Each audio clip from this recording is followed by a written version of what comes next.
presentation of Fox Sports. We are Fox Sports. We are San Diego.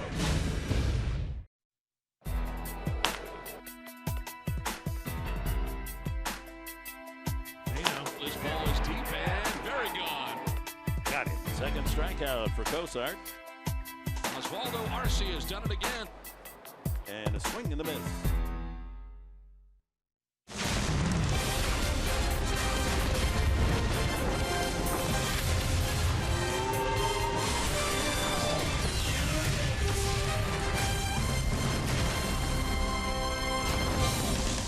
We welcome you to Turner Field in Atlanta, the last time the Padres will play at Turner Field in Atlanta. It's Game 3 of a 3-game series as we play day baseball from Turner Field. Welcome inside the broadcast booth at Turner Field. Don Orsillo along with Mark Grant. Welcome to Padres baseball. Well, the Padres trying to salvage the last game of this 3-game series. It's not gone well so far, but it has gone well for Oswaldo Arce.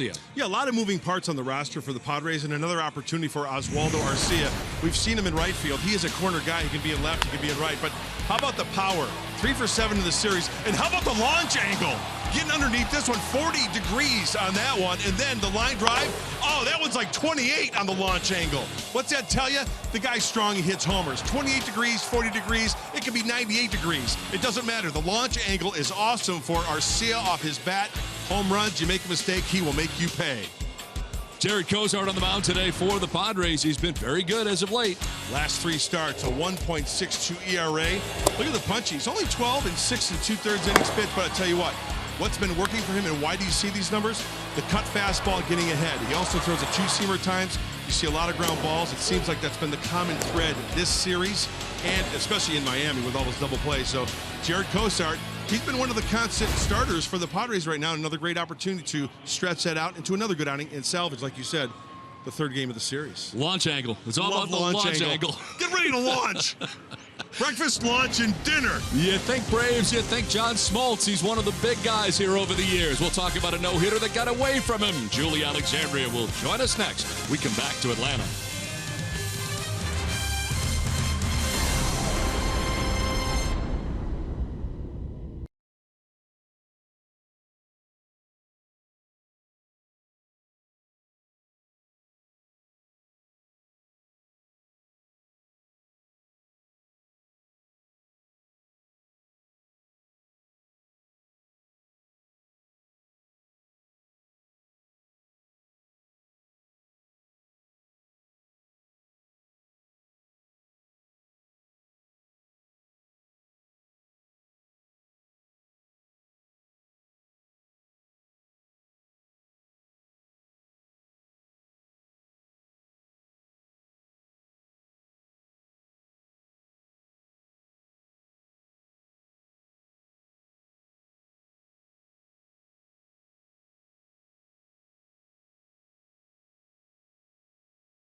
Braves pitcher John Smoltz inducted into the Hall of Fame back in 2015. One of the big guys here. And now he recalls one of the closest opportunities he had at a no-hitter versus the Padres and the late, great Tony Gwynn. I knew Tony Gwynn was going to be my hardest, obviously, guy to face, and he had been hitless up into the 8th inning with 1 or 2 outs, I'm not sure. Ryan got a glove on the ball and just dropped it. And I knew it was going to be an error. It was, I just knew it was going to be an error. And then when I heard the crowd, I could not believe they gave Tony Gwynn a double. And Bobby wouldn't let me pitch the 9th because he said they're never going to change it. And it's the maddest I've ever been. I had a no-hitter. Every time I saw Tony Gwynn, I'm going, okay, seriously? You could have, yeah. And he always used to laugh with a chuckle. But that was the one shot for me to get a no-hitter, and that would have meant getting Tony Gwynn hitless.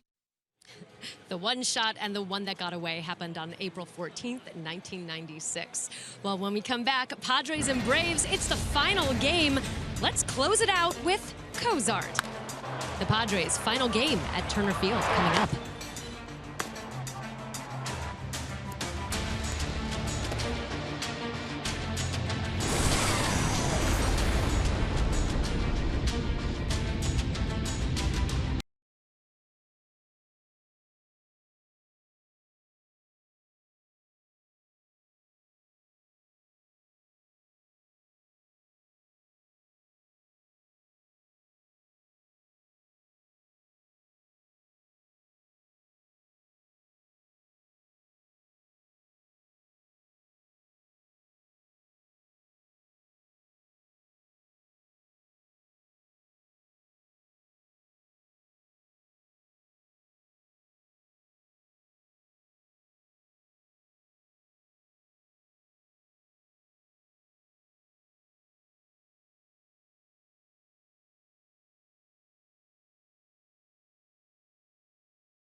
Baseball brought to you by Jerome's Furniture, where Jerry's price is the lowest price every day.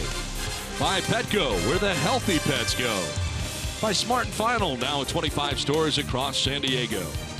And by Sony Alpha 7R2, Popular Photography's 2015 Camera of the Year. Welcome back to Turner Field in Atlanta. It's time now for our Saquon Pick the Stick. Fans, you can decide who you're with by tweeting out hashtag I'm with and the last name of the broadcaster you think has the best pick today. If you're right, you can win a free foursome of golf at Saquon Golf Resorts. After 2 very good games for Oswaldo Arcia. I'm going with Arcia today. He's got home runs in Game 1 and in Game 2. I'm going to go with Ryan Schimpf and Mike Pomerantz, Travis Jankowski. Mark Sweeney's in first place with 273. At this time and place in Atlanta, I'd like to congratulate Mark Sweeney on winning the Pick the Stick Award for 2016. A job well done, a well-fought fight, and very well-deserving Mark Sweeney. Congratulations, Mark. We've been very fortunate in the 3 days we have been here in Atlanta. Weather-wise, 86 degrees, but humidity not bad at all for the third and final game of the series and the only day game of this 3-game series. Let's check out the Padres starting 9 today, brought to you by Toyota. Travis Jankowski in center field with Will Myers at first base. Yangervis Solarte is at third base with Alex Dickerson in left. Ryan Schimpf at second base in the 5 spot. Oswaldo Arcia in right field bat 6th. Hector Sanchez getting his first start in a long time, just recalled yesterday, and getting the start catching the day game after the night game. Luis Sardinez at shortstop bats 8th, and Jared Cozart, the pitcher, bats out of the 9 spot. Umpiring crew, Adrian Johnson has a play calling the balls and strikes with Chris Siegel at first base, Eric Cooper, the crew chief, at second base, and Jim Wolf is the umpire at third. Mike Fultonevich on the mound today for the Braves. And his scouting report looks something like this. 2 and 4-seamer, the slider. We've seen the slider from Tehran and also last night from Whistler. Curveball, changeup, and he works for grounders. He'll throw that slider down and away. He'll throw the changeup. A lot of swings and misses on that changeup from Fultonevich. And the Braves defensively, left to right in the outfield. Matt Kemp in left, Ender Inciarte in center. Nick Markakis around in right. Adonis Garcia at third with Dansby Swanson at short. Chase Peterson at second. Freddie Freeman at first base. And doing the catching is Anthony Recker from Mike Fultonevich.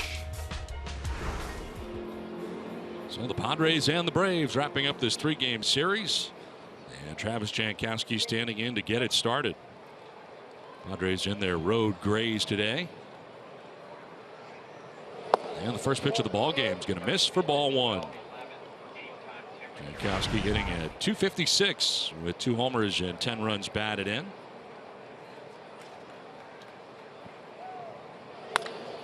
To center and at Inciarte, who had to go back a few steps. Actually, it stepped in first, but recovers and takes care of Jankowski for the first out of the ball game. So 1 away, and that'll bring up Will Myers.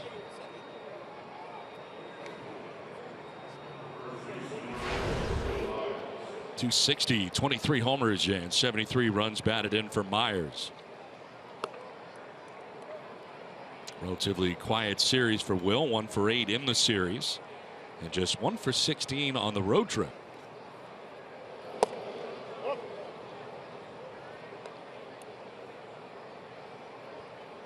Fultonevich making his 19th start of the year. Another starter for the Braves that spent some time on the DL. His 13th start since being off that 15-day DL. Good fastball at 96. Yeah, guy's a horse. He'll give you 110 pitches. He'll touch 96, 97.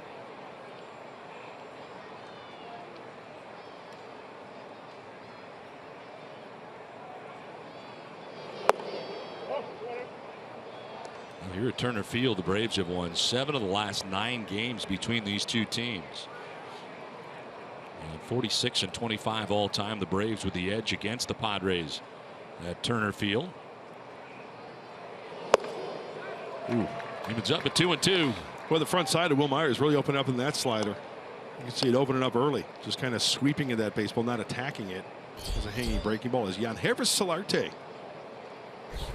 I'm hoping to see some launch angles today, some serious launch angles off the bats of the Padres, maybe some homers.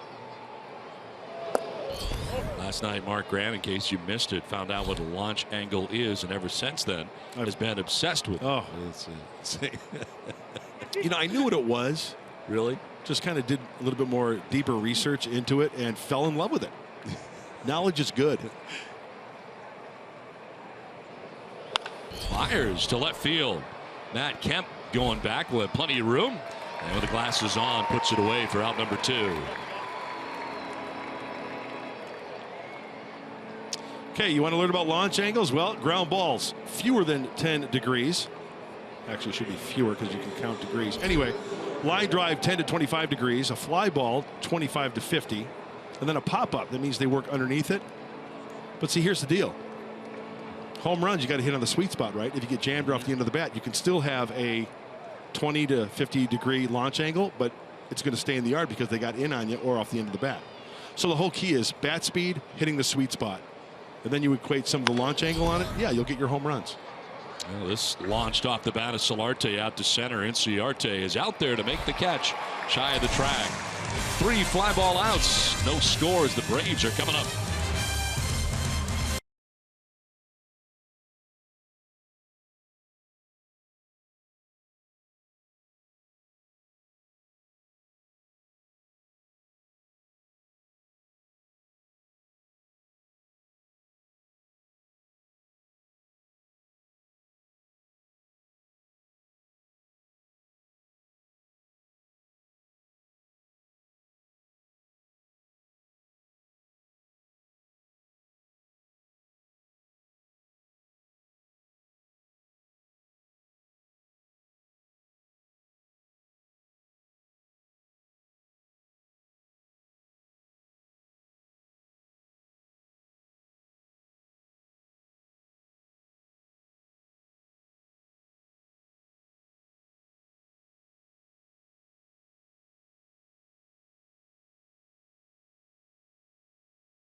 In the bottom of the first inning, but first, let's take a look at the keys to the game brought to you by your San Diego Honda dealers. Well, the first key on this game of the series, hey, no deep counts and quick outs.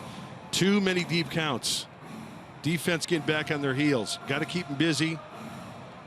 Out on maybe the first couple of pitches. And avoid the strikeout. Too many punchies last night for the Padres offensively. 10 out of the hand of Matt Whistler, 1 from Ramirez, 3 from Johnson. Got to put the ball in play. Take your chances that way. Let's check out the Atlanta Braves starting 9, brought to you by Hyundai. Leading it off is Ender Enciarte in center field. Adonis Garcia at third base with Freddie Freeman at first. Matt Kemp in left, Nick Markakis in right. Anthony Recker doing the catching today.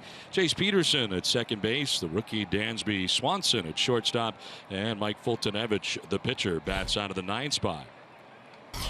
Jared Cozart ready to work.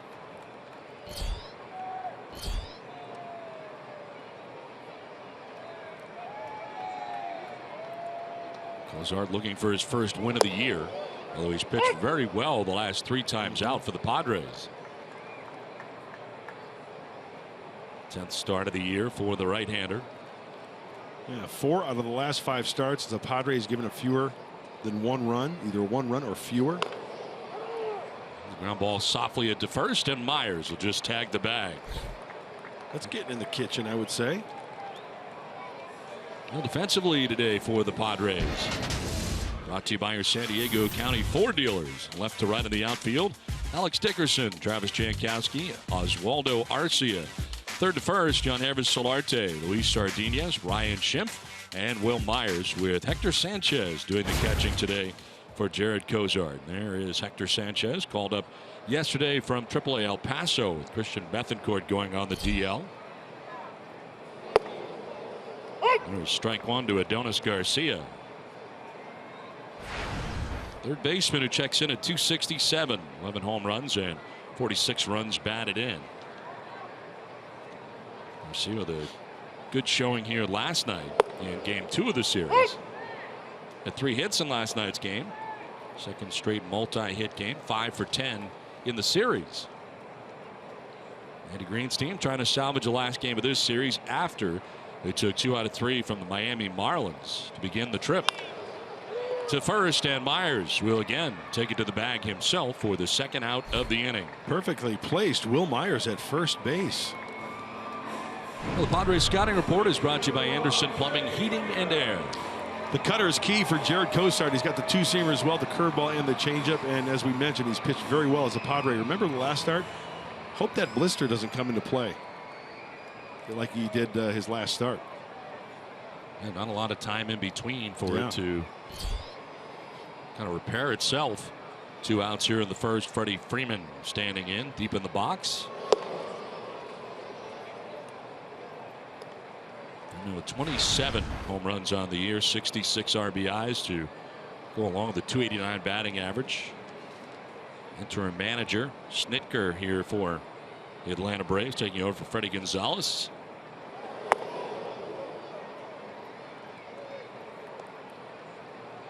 Jared Cozart, overall, the numbers for him on the season.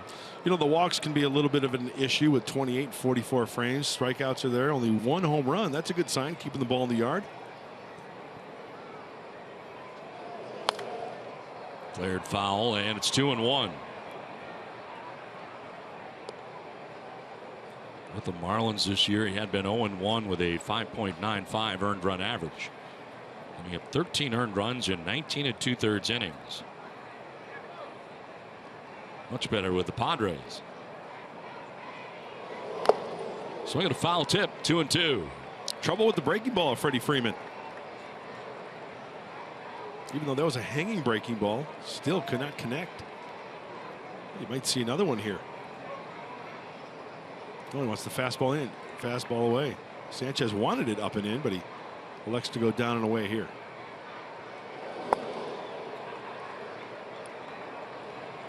I like the number Jared Cozart's wearing. Love that number.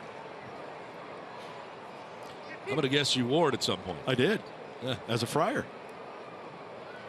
It's got a good look to it, doesn't it? Nice Double and even. fives. Yeah.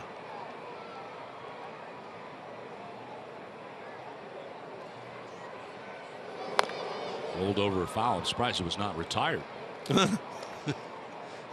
What's your favorite number? If you were to be given a big league uniform, what number you want? I would like to go with 24. Because of Willie Mays? Dwight Evans. Dwight Evans, Yeah. Dewey. Yeah. He was a fun player to watch. Yes, he was. Great arm. Very good right fielder. Outside, Freeman works a 2-out walk. First base runner for either side today. How about the spin rate? Another one of your favorite statistical analysis. Yeah, spin rate. It adds life, maintains life through the hitting zone. Kevin Quackenbush, good spin rate. On the sinker here, Jared Cozart, 2016, above the major league average. So with that sinker in the hitting zone, it maintains a little bit more life. Gets swings and misses, and also maybe tougher to square up. Matt Kemp jumping on the first pitch, can't get it. Padres shifting again. Left side of the infield on Kemp. They've done this the entire series. I think it's great. People at home are watching, having their lattes and croissants, and they're just got the pen and paper out, taking notes on spin rate and launch angle. To center field, Jankowski coming in, but that's going to drop in for a base hit for Matt Kemp. Freeman takes second, and all of a sudden, with 2 down, Braves have runners at first and second. Travis Jankowski playing on the deep side in center field, and that ball drops in front of the Padres center fielder. As Matt Kemp does a nice job of staying on that 2-seamer, getting the hands through.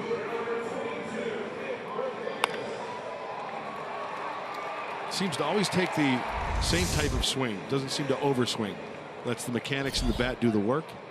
It's just a matter of getting that barrel into that hitting zone and squaring up that pitch. So 2 on, 2 down. Nick Markakis. It's 132nd game of the year for the right fielder for the Braves.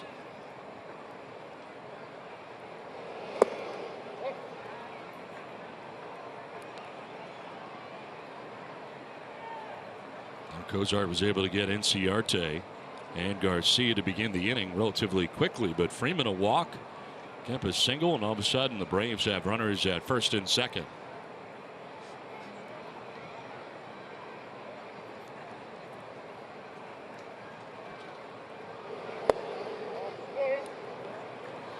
Two and 0. One of the few curveballs that we've seen Cozart throw.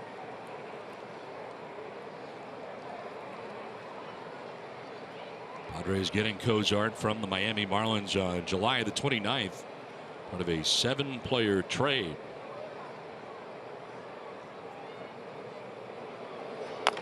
And this one grounded softly back towards the mound. Cozart will fire to first and get out of the inning unscathed. The Braves strand a pair scoreless after 1 from Atlanta.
I think we got a lot of guys here that are trying to establish themselves as everyday big leaguers, and like it's the opportunity to grind through another month of the season for a lot of these guys. This is the first September they've played in. I think a few games ago started 6 rookies. Like playing through September is a new concept to them, and can be very tiring, can be very trying. I want to see guys finish strong. Andy Green talked about all of the mental and physical strains of playing into September as the calendar flips. And as far as September call-ups are concerned, the Padres recalled from AAA El Paso Ryan Buchter. Andy Green saying that he will make an appearance in today's game. Guys? All right, thanks very much, Julie, as we play along here to the second inning. A grounder out towards short, and Swanson will quickly dispose of Alex Dickerson. It's 4 in a row, retired by Fulton Nevich. By the way, happy September, partner. Yeah, September the 1 here today. And Padres will be adding some more people tomorrow, apparently, when we get to Los Angeles. Certainly doesn't make sense to fly them all the way over here for one game. Right. I don't know how many will be called up. Doesn't sound like a great deal, certainly with El Paso beginning their postseason as well. Yeah, I saw a little blip on Twitter. Somebody recorded the Chihuahuas were outside the dugout watching a game. And since one team lost, they clinched, and they had a big old party down there in El Paso. So congratulations to the Chihuahuas. One down here in the second inning, Ryan Schimpf.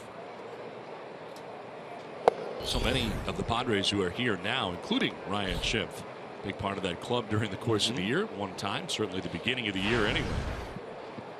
Ryan Schimpf is in his first major league season, had a very good year. 16 home runs, 38 runs batted in 63 games.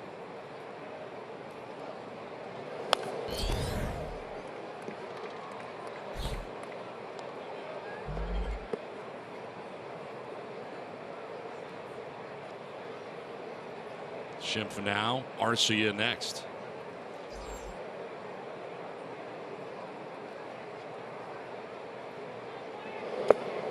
He went around, and Schimpf strikes out. First K of the day for Fulton Nevich. And he's retired the first 5 Friars that he's faced on the day. Hey, big frame. Fulton Nevich, 6'3", 220-ish, long, lanky. Good pitcher's frame. 2 down here in the second inning. Oswaldo Arcia coming up. So far a .308 average. 2 home runs in a Padres uniform. 4 runs driven in overall. Between Minnesota, Tampa Bay, Miami, and San Diego, a .235 average. 8 home runs for Arcia. Trying to jump on that first pitch, fouls it back. Oh, here we go. Last night on the home run, the launch angle, 24.25 degrees. So that means it's more on the line. So the higher the angle, launch angle, the higher the ball is trajectory hit in the air. 39.70, 40%. That means it was up. That's the one that Nick Markakis almost caught. Higher trajectory, higher launch angle. Sorry about it. See, so for instance, see the bottom one, 39? That means the home run was like this. The 24, that was more like that. And the Wow. distance. How about 408, that? 374. Sorry about being Bill Nye the Science Guy. Swing and a miss, and Fulton Nevich back-to-back strikeouts. Another 1-2-3 inning for him. Inning and a half done. Scoreless from Atlanta.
Ram Trucks Tools of the Trade focuses on. Talk about Jared Cozart in the first inning hitting his spots and therefore getting good results. Little cutter in.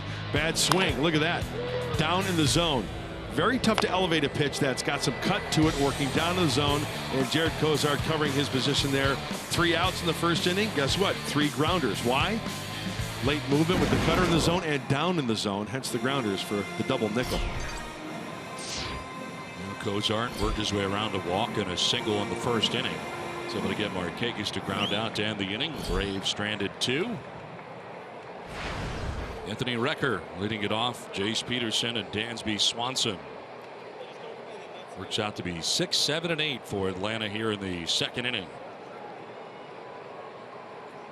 Recker starting the day game after the night game, and Tyler Flowers also got hit in the elbow in last night's game with a pitch, but stayed in the game.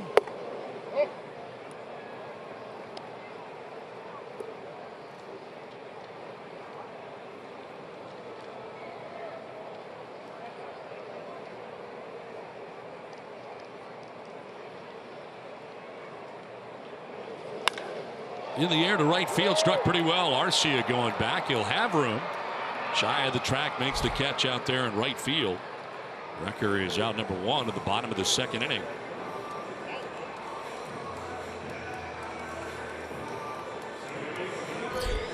So 1 down brings up Jace Peterson.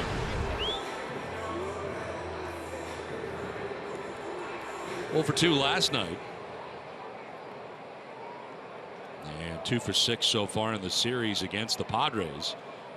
Today for Peterson, making his 70th start. He has seen time at second base, in left field, and at third base. Spent some time this year in Gwinnett as well, the AAA team for the Braves. I always like this kid. A couple of reasons. One is he looks like a player. And I know there are guys that do just that or have that quality but don't pan out. But, you know, playing football at McNeese State, I kind of like the mental approach for a player that plays both sports like that. A guy like, I'm not going to compare him to a Brian Jordan, who's in the house actually working for the Braves, but I like that mentality of a football player playing baseball. Myers will tag the bag at first, 2 down in the inning. And how they can separate the two. Football mentality, bring it to baseball with you. Strong mentally. It's not a every play, right? He is able to separate both of them. I think that's a good quality to have when you're a star athlete and you can play both sports. Did you play with Deion Sanders here? I did. Unbelievable. Unbelievable. I think in my lifetime, if somebody were to ask me, the greatest athlete ever has been Bo Jackson. That's my opinion. But Deion was something to watch. Dansby Swanson, right-handed hitter, stands in and takes strike 1.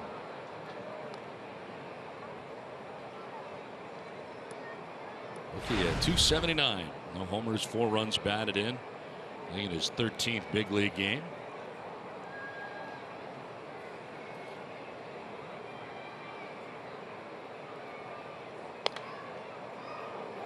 Did you get a chance to see Bo play at all? I did. With the Kansas City Royals first, and then later on he was with the White Sox. That's a shame that injury, man. Hip, right? Yes, when he was at the Raiders. Yes. You know what? It was one of those injuries when I didn't see it. I mean, I could see the play and stuff getting dragged by the leg, but it's one of those. It's like, really? Didn't look like much at the time. It didn't, and it's a shame. There's a fly ball out to right center field. Jankowski tracking it. Back towards the track. He'll make the catch. It ends the inning. 1-2-3 inning for Cozart through 2 without a score.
of some of the great Hall of Fame pitchers that have been here with the Braves, and the trio, of course, with Smoltz, Glavine, Maddox. Kind of wonder how Tony Gwynn did against them, and wow, that is incredible. 429 against Maddox, 462 against Smoltz, 312 against Glavine, and how about the strikeouts? 3 strikeouts against those guys. Now, you explained it pretty well to me before the game, because I looked at it and I said, wow, yeah, that says a lot. But you had a theory on why, too. Yeah, and I don't know if it holds water, but I look at those 3 pitchers. What did they have? They had tremendous command of the strike zone. They could throw the ball where they want them. And you look at Tony Gwynn, he could pick out a spot in the strike zone, know where a pitcher's going to be throwing him, and he could just pepper that guy to the left side. He could look inside and pepper it. Now, what would be interesting to see is some obscure pitcher during the time frame when Tony was playing that was effectively wild. Yeah, a guy on the wild side who didn't have that kind of control. And who gave Tony fits and hit whatever. You know what would be interesting? The one pitcher maybe, let's give him 50 at-bats. The lowest average that Tony hit against certain pitchers with 50 at-bats or more. You know what I'm saying? What I'm saying is, let's say Tony faces a guy for 50 at-bats and then beyond. Maybe if the worst is like 295, if that's his worst average, that's saying something. I tend to bet that it would be below like 220 or 240. Bet there's not a lot of those guys. Right. Especially for the sample size you're talking about. 50 ABs. Is that what do you think, 50 ABs or 100 ABs? Well, 50 fair? I go 50. I think that's fair. Popped up on the infield left side, coming from shortstop is Swanson. And Hector Sanchez retired with first out of the 3rd inning. 7 in a row, retired by Fultonevich today, and brings up Luis Sardinez. Fultonevich coming in 7-5 individually, 4.30 ERA, 19th start of the year.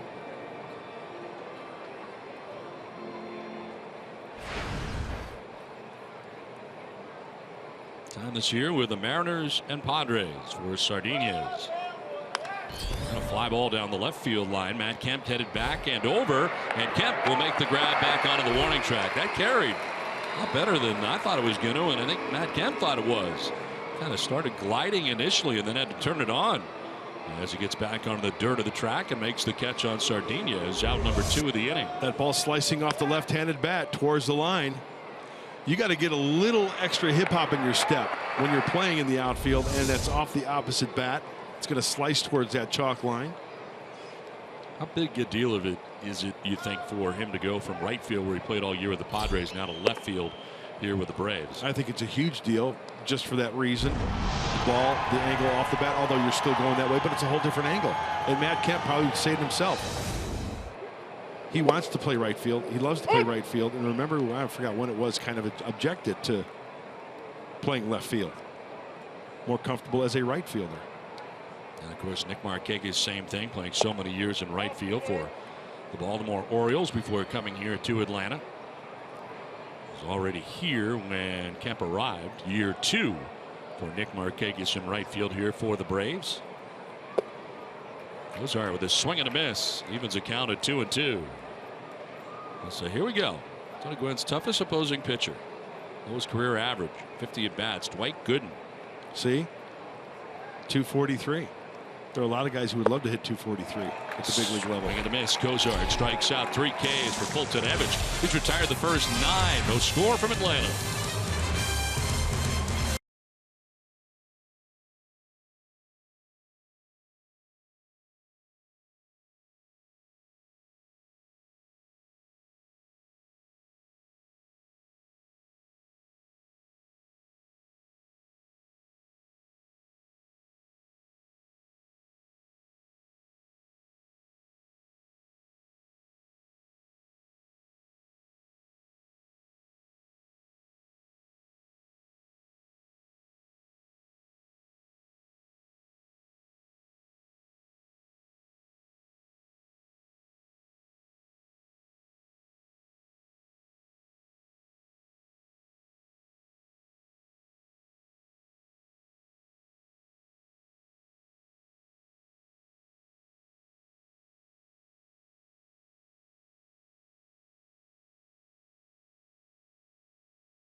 All right, Mike and Mark, thanks very much. Of course, that'll be the next venue for the Padres after the ball game today, heading to Los Angeles.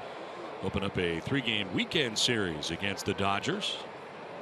Mike Foltynewicz, the pitcher for the Braves, leading it off and taking strike one. Foltynewicz 4-for-29 at the plate this year, a 138 average coming in. And so far, from a pitching perspective, has retired the first 9 Padres that he's faced in the game. He's been very good. Working efficiently, quick outs. Avoided that little bit of trouble in the first inning after 2 quick outs and 2 base runners.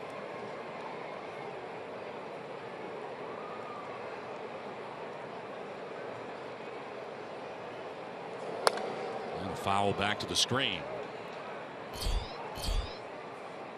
Breakdown for Cozart so far in this game. 17 pitches thrown in the first. The 2 men on.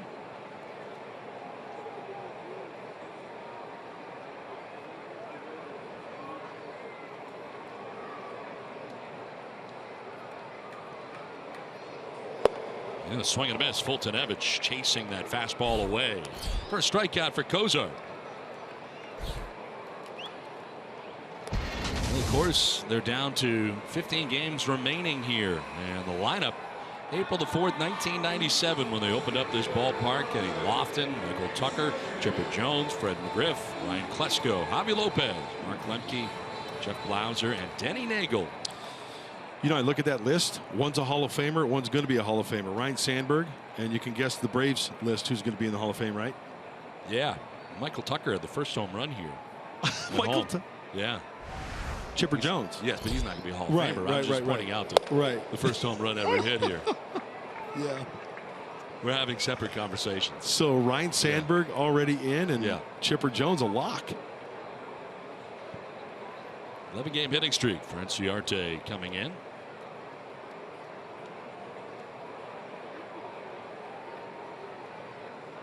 Grounded out to first base, and now we'll ground one to second. Schimpf to first for out number 2. My gosh, did you see that swing? This is a darn good cutter down to the zone. And Inciarte just it's all looked like he grimaced or was just mad at himself for swinging at that pitch out of the box. A great result for Jared Cozart. Kind of changed his mind on the swing in the middle. Yeah. 2 down, 6 in a row retired by Cozart. And brings up Adonis Garcia. He grounded out to first base in the first inning.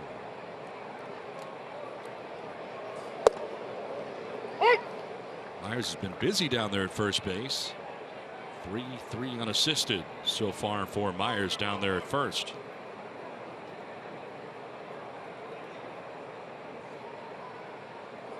Look out, Garcia gets hit. So a 2-out hit batsman, and that does break up a string of 6 in a row. Retired by the Padres right-hander. Let's check it out on the hand. Looked like a cutter or maybe a slider, but just didn't get it out in front. 80 miles an hour, whatever it was. Yeah. So 2 down, Garcia at first, and Freddie Freeman the batter. Might have been a curveball or a slider that got away.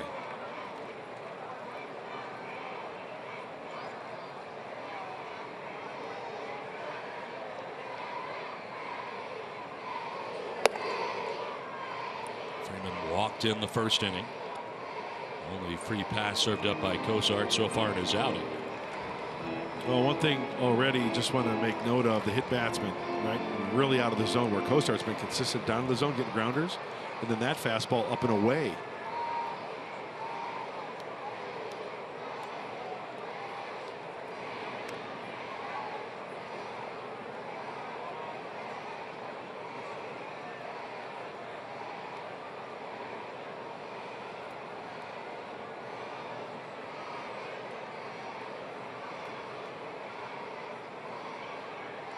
Field deep, very deep on Freddie Freeman. Another breaking ball. Where Jankowski and Dickerson are right now. Yeah. It's almost like no doubles defense, right? Yeah. Backed up almost to the track out there. Freeman does have good power, 27 home runs on the year.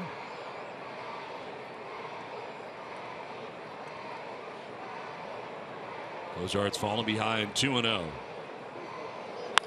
And a drive to right. Arcia going back, looking up, and it is gone. A 2-run home run. Speaking of home runs, Freddie Freeman has hit his 28th and puts the Atlanta Braves on top 2-0. These 2 runs coming with 2 outs in the inning.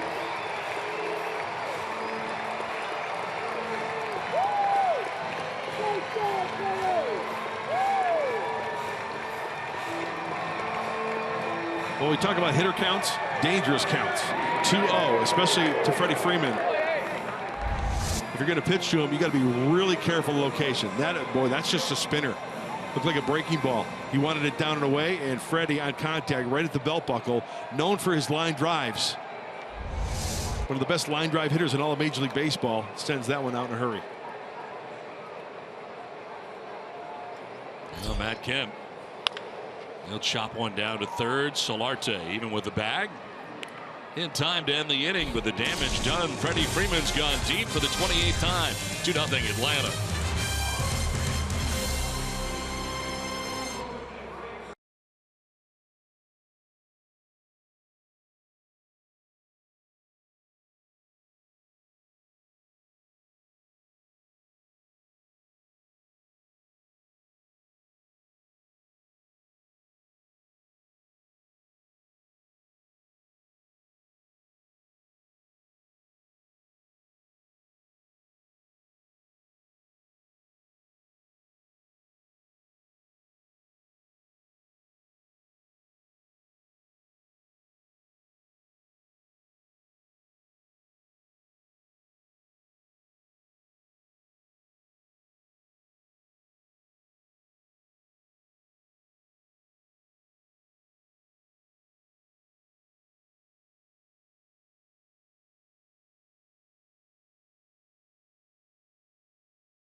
Braves. Luis Sardinez, his vote is for Solarte to be the MVP in the National League.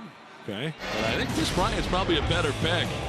Yeah, I think when you look at Chris Bryant, not only the power sticks out, but the average. Currently in 307. He's sent out 36 via the home run. 90 runs batted in. And you know what? When you look at Chris Bryant, Donald, he does so many things well. Uses foul pole to foul pole with his power, but yet with the leather, and I think that goes unnoticed. First base, Joe Maddon's put him at. Third base, in the outfield. So very versatile for the Chicago Cubs, Chris Bryant. Playing well wherever he is put. Perfect Joe Maddon player.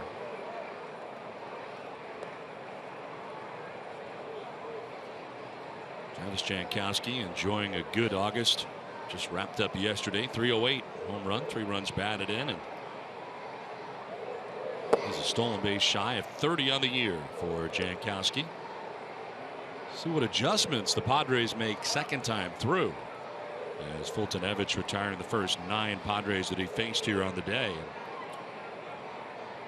And second time through, and Jankowski with a base hit to left field. So he takes it by the brought in third baseman Garcia. And it's become kind of a standard thing really for Jankowski, going the other way. Travis Jankowski, a left field guy. Most of the success is out there. Yeah, breaking ball, he'll pull it to right center field or even out of the ballpark. We saw that within the last couple of weeks. But that is his strength. And you know what? He knows that. He knows his limitations. And he's on. Is he going to steal the bag? Well, he's done it 29 times this year. Billy Hamilton setting the pace in the National League. 54 thefts. Keep an eye on Jankowski, who gains the lead at first. And checking on him right away, Fulton Evich, working from the stretch for the first time in the game after retiring the first 9 in a row. How big a deal is that, going from the full wind to the stretch after a while? Definitely changes the mindset of the pitcher. You get in a comfort zone. You get in that rhythm. Now it seems like he's quickening it up on the front side to where, you know, you go from the delivery, full delivery, nobody's on base. You can set your tone, set your delivery, get in a rhythm with the leg kick. That time there, very quick on the front side, got to be quick on the back side. Explain front side, back side. The leg, the kick leg, okay, that's your front side. And then the ball out of the glove is your back side. And sometimes if you're too quick on the front side and you're slow on the back side, you're going to drag. Ball's not going to get to the proper release point, therefore up in the zone. It works in unison.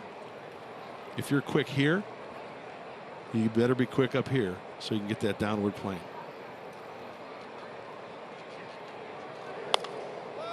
Popped up. Foul ground as Record.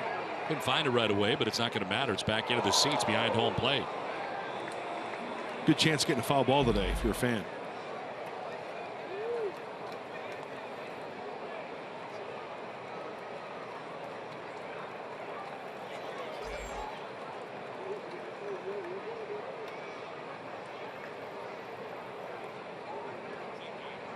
Myers flied out to the left fielder Matt Kemp in the first inning, 0 for 1. Travis Jankowski has just singled the first hit of the day for the Padres.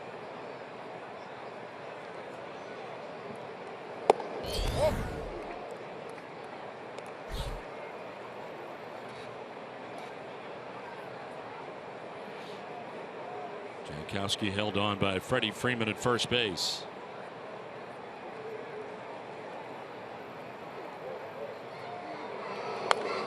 Foul to the screen. Lunging that time was Myers, protecting the plate with the 2 strikes.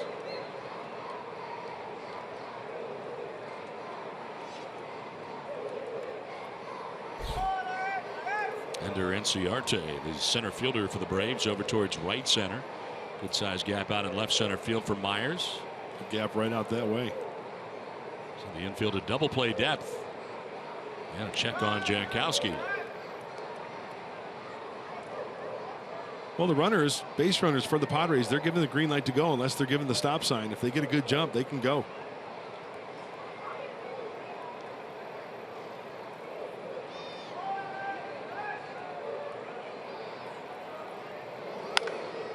In the air to left field. Matt Kemp, the glasses on, looking up into the sunshine, makes the catch out there for the first out. We were talking about the versatility for Chris Bryant, all the different places he has played. The majority has been at third base, but a lot of outfield, a lot of other spots along the way.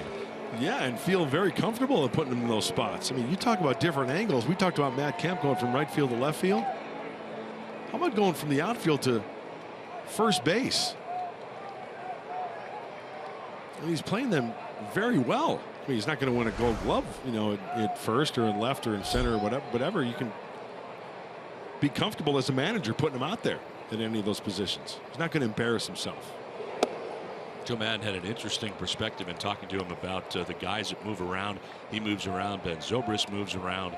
Those are Joe Madden type guys. But Joe Madden was saying that on the days they move around, they're concentrating so much on defense that they don't think so much about the offense, which I found interesting. I thought that they were more comfortable at the plate in those days because they know what to expect from that experience. Interesting. Moving around kind of takes your thought process away from obsessing over each of your at-bats.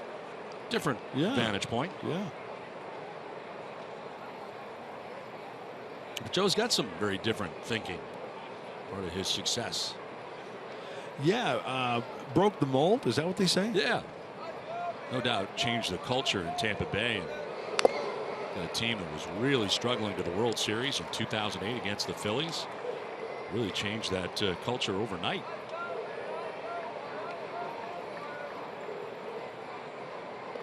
Moving on to the Cubs. Yeah, it's not just managing a scorecard. It's egos. It's veterans. It's younger guys. It's guys you try to get the most out of. Psychologist first.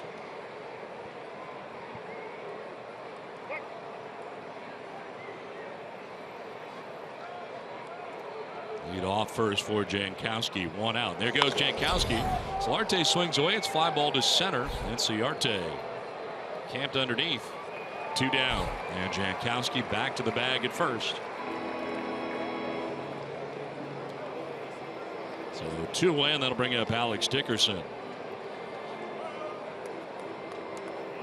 Grounded out to the shortstop, Dansby Swanson, in the 2nd inning.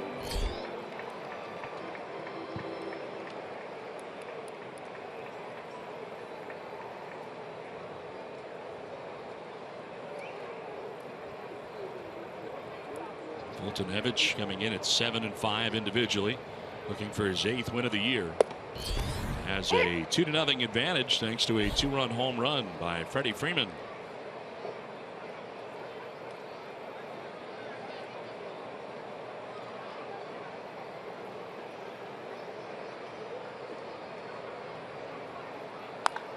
Dickerson hits one in the air down the right field line. Markakis over towards the line, under it, and he puts it away to end the inning. Jankowski cannot advance from first after a leadoff hit. 2-0 Atlanta.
Brought to you by Geico. Game 6 of the 1998 NLCS at Turner Field, for the Padres up in the series 3-2. Wally Joyner singles to give the Padres a 2-0 lead. Sterling Hitchcock drives in 2 more and an error, and Trevor Hoffman gets a final out as the Padres beat the Braves in the 1998 NLCS, and the catcher was Carlos Hernandez. Yes. Carlos, el mejor. Eduardo, ¿qué pasa? How are you feeling?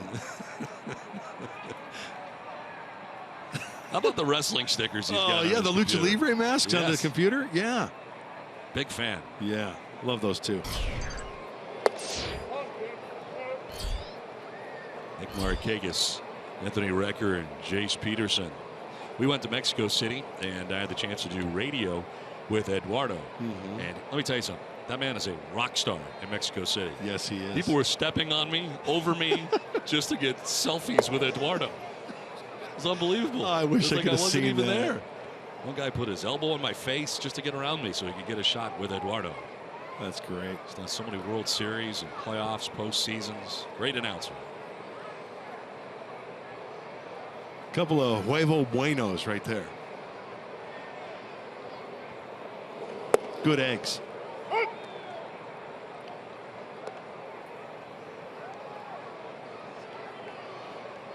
Markakis, Recker, and Peterson here in the inning.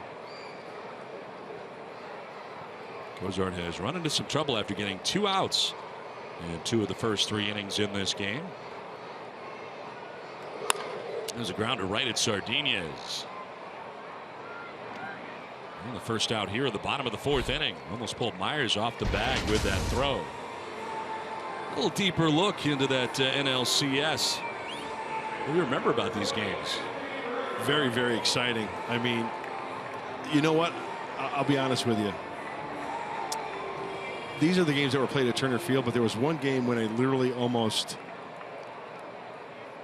lost my lunch. Really? Yes, it was at Qualcomm. The Padres could have wrapped it up.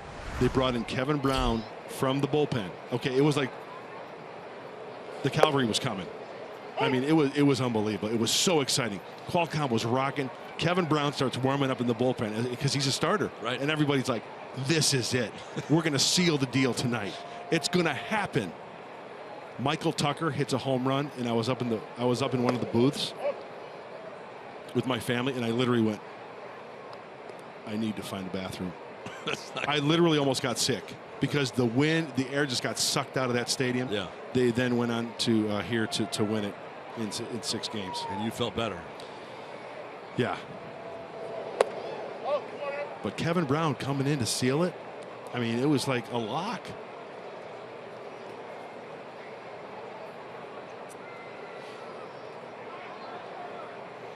One down here in the inning.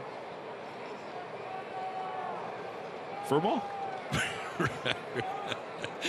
Recker flied out to right field in the 2nd inning. How those allergies treating you? Strike over the outside corner. I'm not enjoying the Georgia experience. Last couple days have been a little rough on the allergies.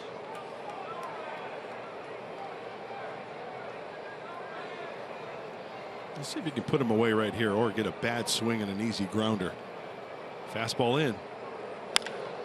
So right field struck pretty well. Arcia going back onto the track, makes the catch, and bangs into the wall. Holds onto the baseball out there. Oswaldo Arcia handles the 2nd out of the 4th inning. Ball was kind of running away from him. Slicing off the bat of Recker. Great concentration on the track, and maybe that wall is sneaking up on him a little bit, and then he extends. That's a big out. Some big bugs flying around these days, too. 2 down here in the 4th inning brings up Jace Peterson. Peterson grounded down to first baseman Will Myers in the 2nd inning.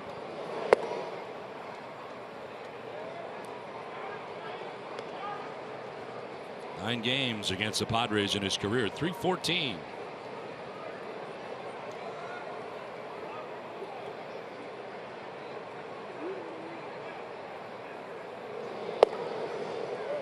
Mentioned that he started the year with the Braves and went down to Gwinnett. Came back on June the 10th and has been here ever since. Did not have a home run before going down to Gwinnett. Has had 7.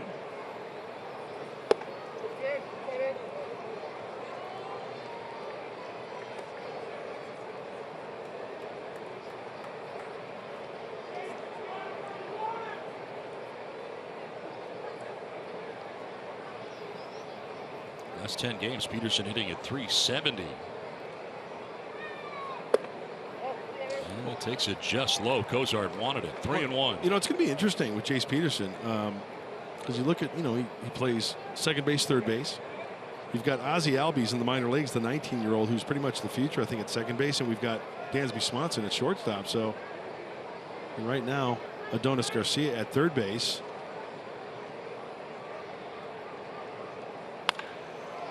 Sardinia is at shortstop. And that'll end the inning. So Cozart with a 1-2-3 fourth. The Braves have a 2-0 lead through 4.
Baseball brought to you by Sequan Casino. Sign up for the new Padres Club card today. By Mercury Insurance, we're on a mission to save you money. Log on to mercuryinsurance.com today. Back at Turner Field. This time the San Diego Padres will be here. And we're in Braves country, where next year the Padres will open up the new ballpark for the Atlanta Braves next season. They'll start the year on the road, and the Padres will come in for the first ever game. Pitch in there for a strike to Ryan Schimpf.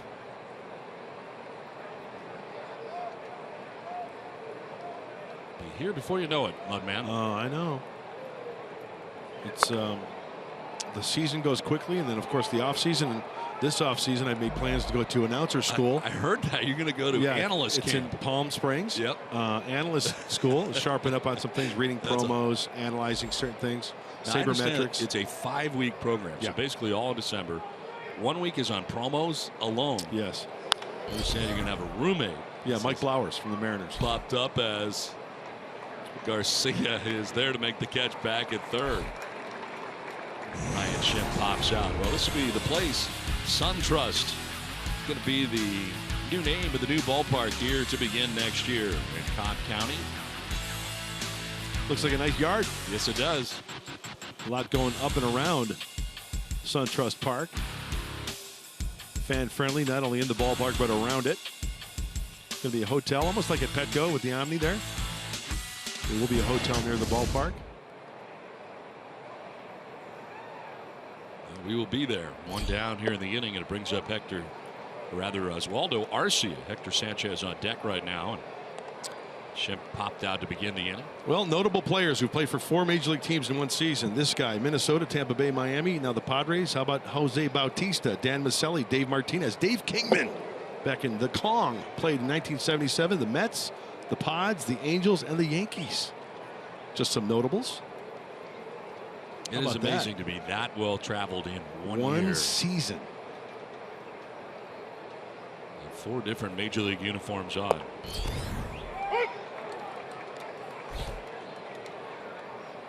So an analyst camp. I mean, what are you hoping to get out of that? I mean, well, hopefully 3 square meals. Yeah. To keep the weight up. Get to know the other color analysts. And nice time of year to be in Palm Springs. Yeah, I'll drive the caddy up there. I'll leave the double wide in Alpine. Somebody will have to stop by and feed the goats if you're not doing anything. I'd be happy to do that. Stop by and feed the goats. All you need is just reach into the bucket and kind of just throw it out. Yeah, just throw the feed out. Now, how long will it take you to get from Alpine to Palm Springs? A couple hours. I'll take my time. I'll stop. Yeah. Well, I can't wait to hear all about it. I'm really looking forward to it. It'll be fun. Went to analyst camp for the first time in his Major League Broadcasting career. You know, like doctors, attorneys, they've got to keep their credits up. Yes. To stay I active. Yeah. Well, announcers have to do the same thing. When's play-by-play camp? I don't know if they have one. I think this is just an analyst thing. I don't think there's play-by-play one. I know you break down pitch sequences and other stuff. It's a fly ball, shallow center field. That's Ciarte. For the second out here in the 5th inning. Promo done. There are still tickets available for the Red Sox series September the 5th through the 7th. Don't miss your chance to see Big Papi's last game on the West Coast. That's on Wednesday when the Padres will pay special tribute to David Ortiz. Get your tickets for the series at Padres.com. That's going to be nice. Should be great. Of course, you being a good friend of Papi. Looking forward to seeing David. Had the chance to see him at the All-Star game, which was great. Along with Mookie Betts, Jackie Bradley Jr., Stephen Wright. They had a lot of All-Stars at Petco Park. Yeah. Foul back to the screen. Be interesting to see what the Padres give David Ortiz. Team's giving away gifts to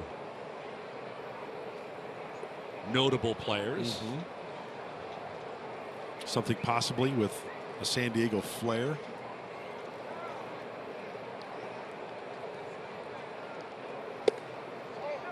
Hector Sanchez batting with 2 outs. David, one of the great people I think have been around in this game. I mean, guy who gets it on the field but has done so much off the field. Ambassador for the game. No question. I think the game will miss him. What a year he's having. Another 30 100, and that's what you're looking for anytime you're David Ortiz. You're a DH.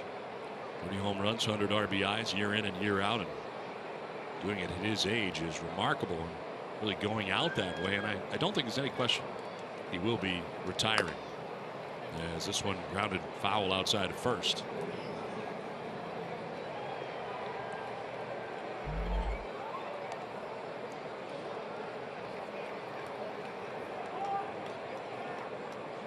Ortiz with 534 home runs in his career.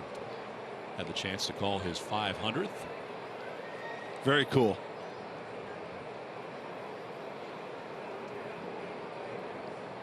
One-two pitch. It's outside. 2-2.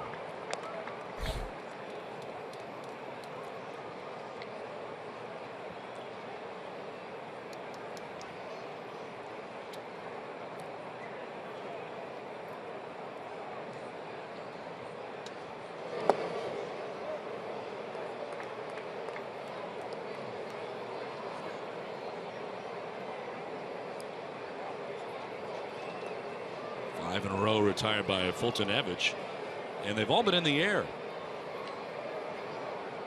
In fact, 10 fly ball outs in this game. Fultonevich not being able to catch up there because he's got the good heater, right? Getting on top of it and squirting it up, working underneath it. It was a liner foul, just one ground ball out. So would you classify him as a fly ball pitcher? See, that's something if that question comes up in analyst camp, yes, I'll know exactly. You know if they pose the question, yes. If a guy has 10 fly ball outs, what does that classify him as? See, this is going to be so good for you. That's going to be you great. Put your hand up. Say yes, Mr. Grant. That would be a fly ball pitcher. Popped up foul, backing out of play.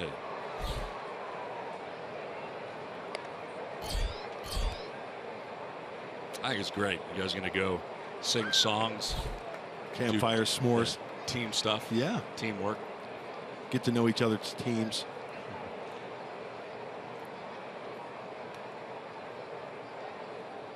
It's great because Mike Blowers and I were teammates in Seattle, so nice. We'll be rooming together. Fouled off to the left, out of play. Probably all rip your partners while you're there. All the play-by-play guys. Yeah, I think they have a session one night during the week to where it's like vent night. Yeah. You just. Does your guy do this? Is he really annoying? You know, stuff like that. Mm-hmm. Yeah. Does he take his shoes off ever? 3-2 pitch. That is struck well to right field. Back goes Markakis. Launch angle. And that ball is gone. A home run for Hector Sanchez.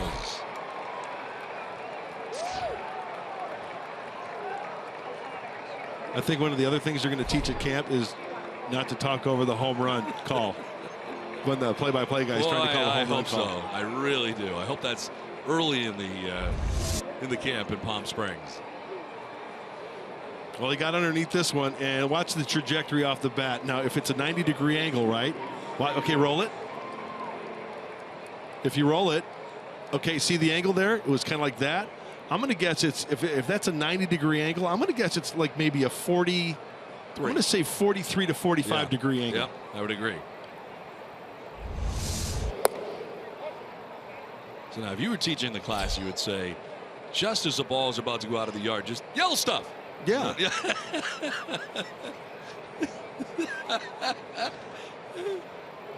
1-0 is up high. It's very important to learn how to work the telestrator. Very important. We'll have a class on that. Your IFB, how to wear it. I've got that covered. You're all right? Yeah. You don't need help with that? Yeah. How never to touch monitors have been set up by the crew before the game. There's you a can lot only going do bad on. things and mess stuff up for maybe an inning or two. Like last night. Ooh, it's a good one. Foul off 2-2.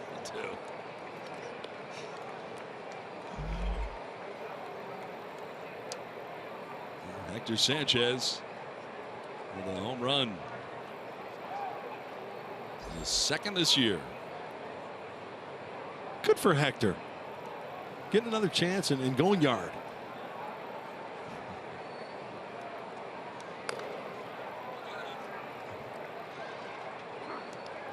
I've always enjoyed your call of the cycle.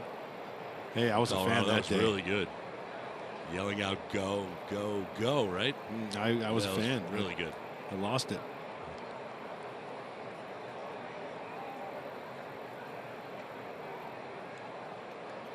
Two. On the ground right side. Peterson laying it out from one knee. Nice play. Sardinia is retired. Padres get a home run from Hector Sanchez. Cut the lead in half. It is 2-1. The Braves on top, but Sanchez gets the Padres a little closer.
Asked Big Papi, David Ortiz, to name the 5 toughest pitchers he's ever faced. In no particular order here: Pedro Martinez, Mariano Rivera, Mike Messina, Sonny Gray, and the Padres' own Carter Capps. He came over in the Andrew Cashner deal. He's currently on the disabled list, recovering from Tommy John surgery.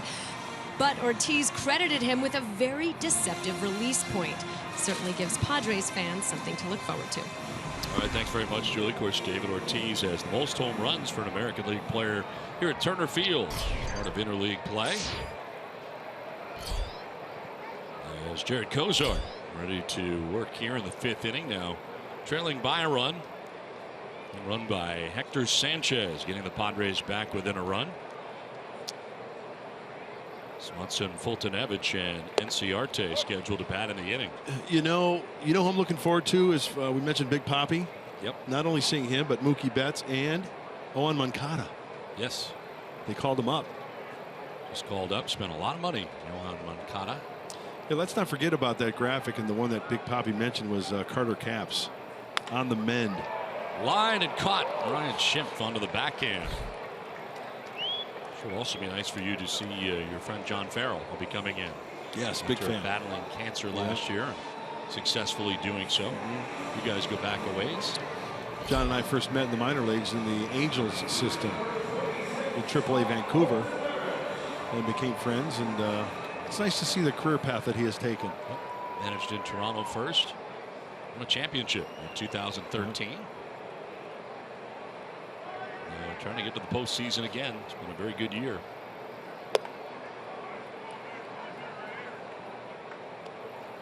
Fultonevich struck out swinging in the 3rd inning, 0 for 1. You know, our good friend Bill Center, who now works for the Padres, one of the better scribes out there, makes a good point on Twitter. Says 16 of the Padres' last 29 games are against teams needing to win and make the playoffs. Boston, Los Angeles, San Francisco.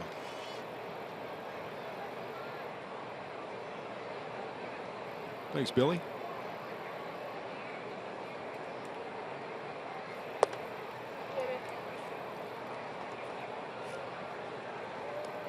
Dodgers beginning the day with a 1.5 game lead over the Giants. Top the NL West. It has not been a great second half for the Giants, but a great first half.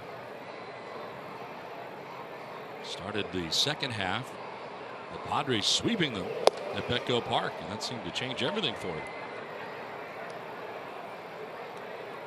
Along with some injuries, of course, along the way. It didn't help.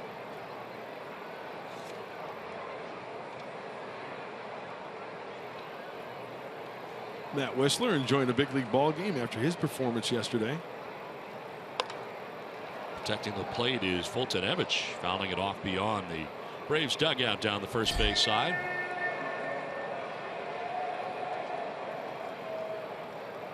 Two and two to the Braves pitcher. 5 in a row retired by Jared Kozar.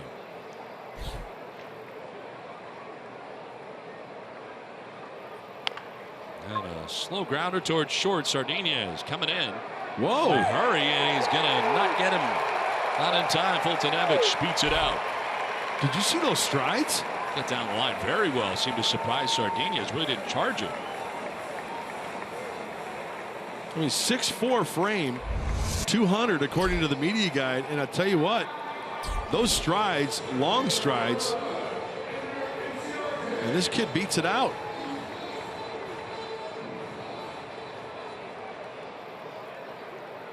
Impressive.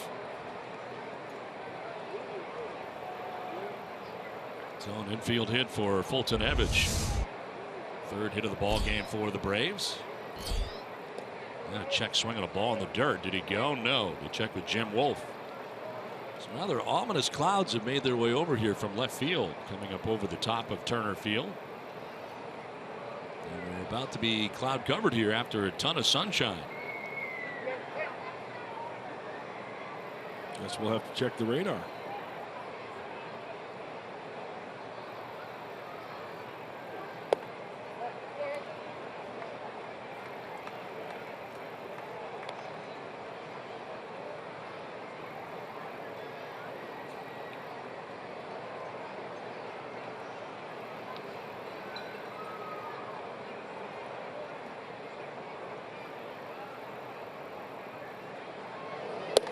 Ciarte taking ball 3. So for 2 so far in the game. He has grounded out to first base and grounded out to second. What do you got there, weather boy? Partly cloudy, 85 degrees, feels like it's 90 with the heat index, and humidity at 63% with 0% chance of rain as we speak. That's in Summerhill, though. It's outside of Atlanta. Okay. It's probably where the station is that gathers the information.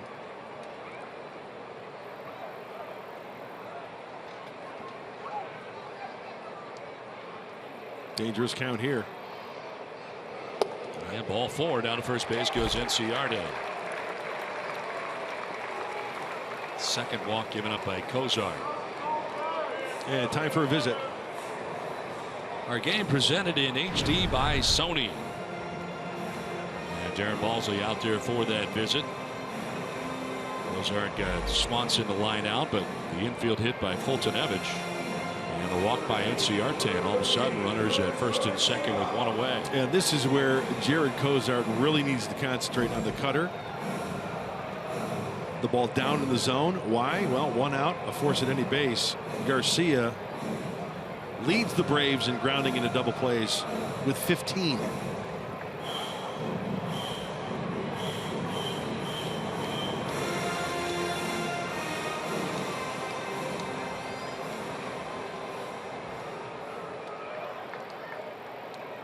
One out, first and second. Adonis Garcia, the batter.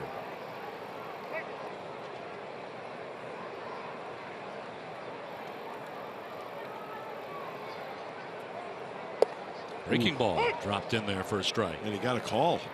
Hey, that's dangerous. To a guy like Garcia who's got a slider speed bat, you leave that middle in, that spells danger. That one was in enough to where Garcia just spit on it, and Kozar got the call.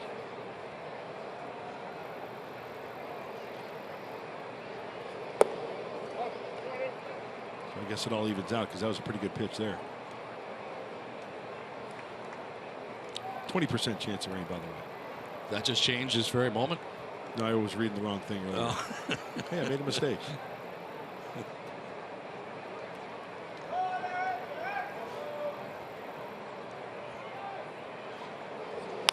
On the ground and through into left field, a base hit.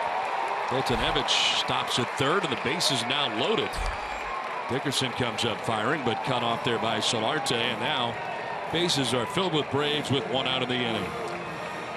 Well, still the double play in order, and this is your double play candidate. 1, 2, 3 just happens to find the 5.5 hole, but approaching the plate where number 5 on his back, the line drive hitter, hit a line drive out of the ballpark. It's Freddie Freeman. Got some work to do here. Well, the last guy you really want to face this lineup, in this situation.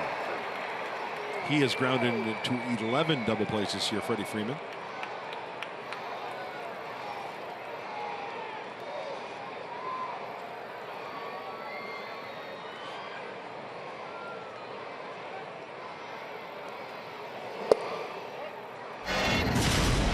Run back in the third inning. His 28th home run of the year. Boy, short, quick to the baseball and out of here in a hurry. One of the better line drive baseball or hitters in Major League Baseball, Freddie Freeman. 70th pitch of the day for Jared Cozart. And it's a strike. Generous call, 1-1.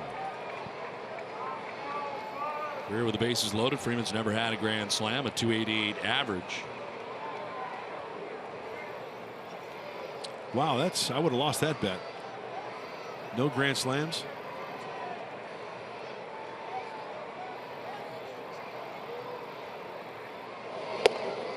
Ooh.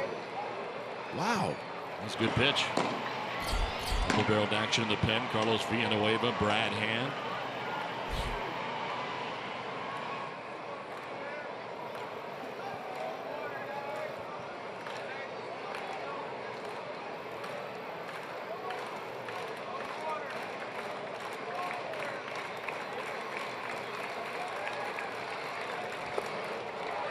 Ball 3. Good spot here for Freddie Freeman. He can narrow it right down. The base is loaded. The hitters count 3-1 with Matt Kemp waiting on deck.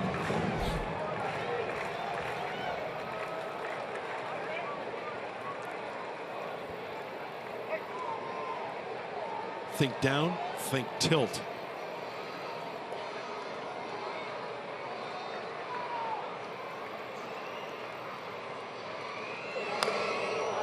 Foul back.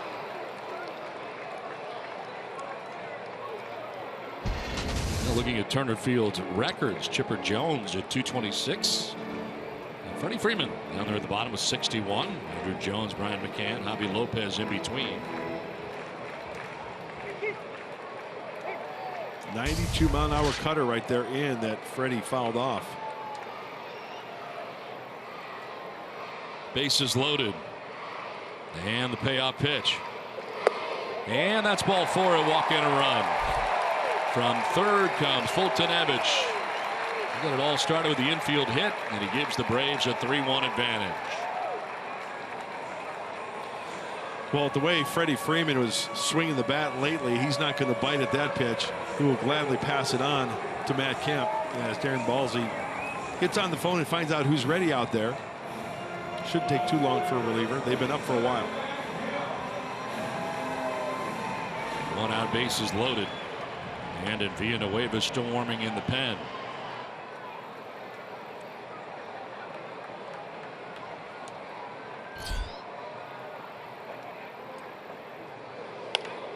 Kemp will pop it up. Foul ground. Myers will go as far as he can, but won't have a play.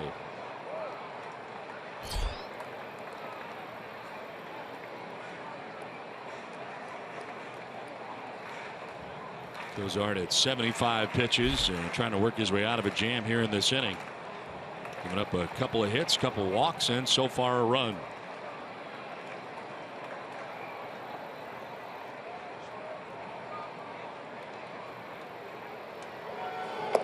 In the dirt, nicely picked on the backhand by Sanchez.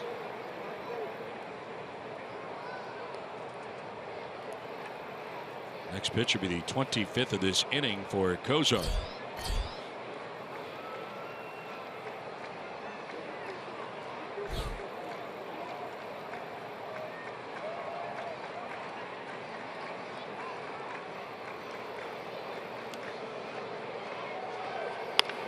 On the ground and through into left field. A base hit. From third comes Enciarte. Garcia's going to try and score. It'll be cut off. He will. And the Braves tack on 2 more and take a 5-1 lead. Matt Kemp with his second hit drives in a pair. Looks like a double switch coming up here for Andy Green. Braves hitters finding the hole this inning. Garcia 5.5 hole. Matt Kemp the 5.5 hole. And the Braves adding on. So that'll be the day for Cozart, charged with 5 runs as he'll be departing. Double switch. Braves now have a 5-1 lead.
.5-1 Atlanta on the road traveling, and want to watch your Padres? Subscribe to MLB.com.tv. See, that's why I got to go to camp. MLB.tv Premium for live or on-demand baseball on over 400 devices. Real-time highlights, live look-ins, pitch tracking, and more. Blackout and other restrictions apply. Visit MLB.tv for details. That's a day for Jerry Cozart. 4 1/3 innings, 5 hits so far, charged with 5 runs. This pitching change brought to you by El Cajon Ford. Brad Hand into the game. Well, second game in a row when Andy Green has had to double switch, and on the double switch, enter Brad Hand on the mound and Adam Rosales at shortstop. Trying to stop the bleeding here in the 5th inning. You saw the splits there, just 131 for lefties against Hand, and it is a lefty and Nick Markakis.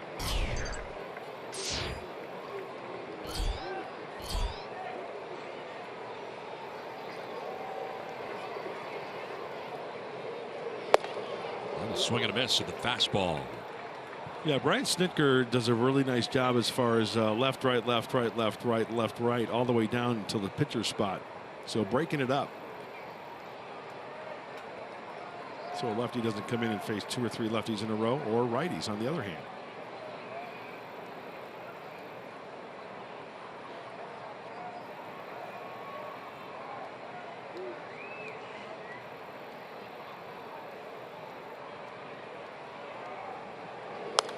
Markakis lunging at that, fouls it back, 0-2. He's grounded back to the mound, grounded out to shortstop. 0 for 2 today. Cozart running into trouble here in the 5th, does not get out of the inning. Still responsible for Freeman at second base, Kemp at first base.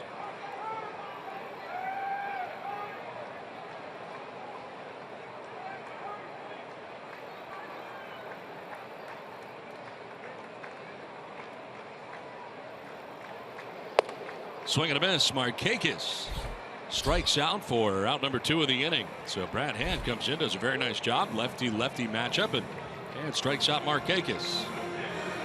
Good firm fastball at 93, going up the ladder to get Markakis.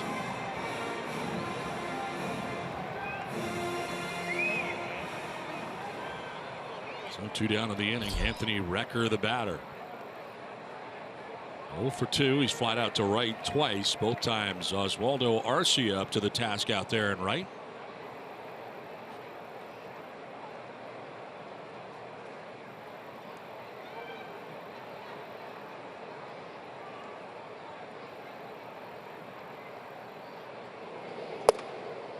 And strike one. Right at the bottom of the zone.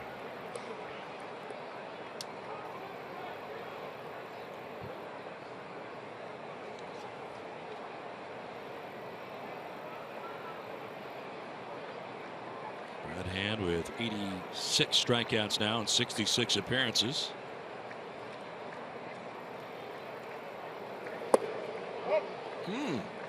Pretty good pitch, didn't get credit for it. Yeah. It's a nice backdoor breaking ball right there. 86 strikeouts for him, 5th most among all relievers and 4th in the National League in that category for Brad Hand.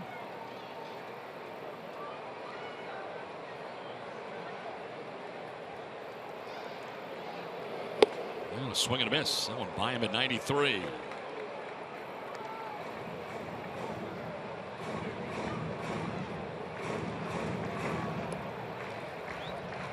into this game with runners at first and second.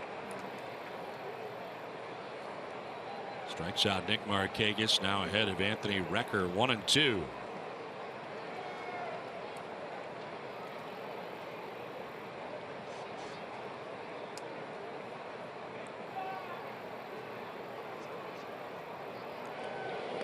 That'll skip in, gets by Sanchez, and the runners will move up. So Freeman to third, Kemp to second on a wild pitch. Well, the breaking ball, you know, when it bounces way out in front, that ball's going to check up a little bit, and sometimes it's very difficult for the catcher to square it up and take it in the chest. Or, oh, actually, you know, that I stand corrected. That was right behind home plate, just off the glove, in front of the glove of Hector Sanchez. The ball looked like it checked up a little bit, maybe. A tough time for Sanchez. Yeah.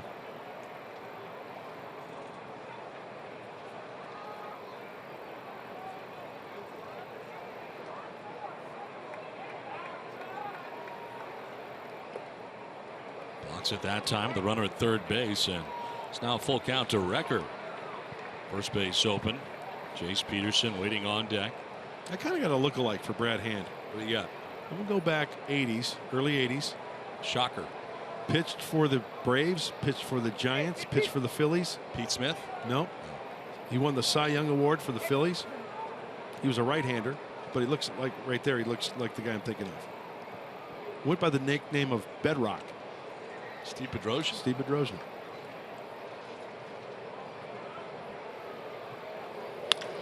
To right field. This is trouble. It'll get in for a hit.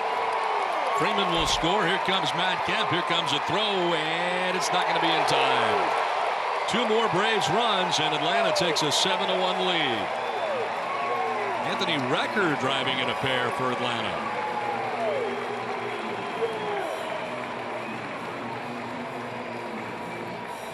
Recker doing his best, getting a spot start on this day game and doing exactly what that pitch did. It was away. He just flares it out that way. Now the race is on.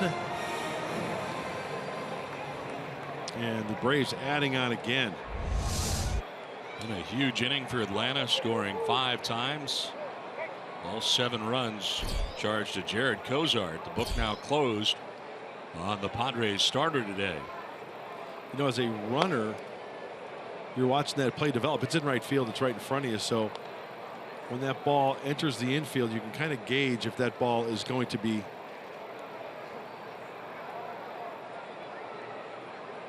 you got enough time. If that ball is caught cleanly by the catcher, get back to first base.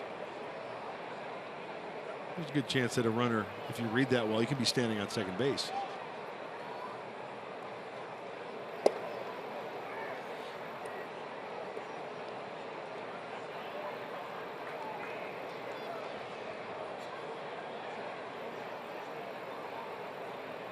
Peterson, the 9th member of the Braves, to bat here in the 5th inning.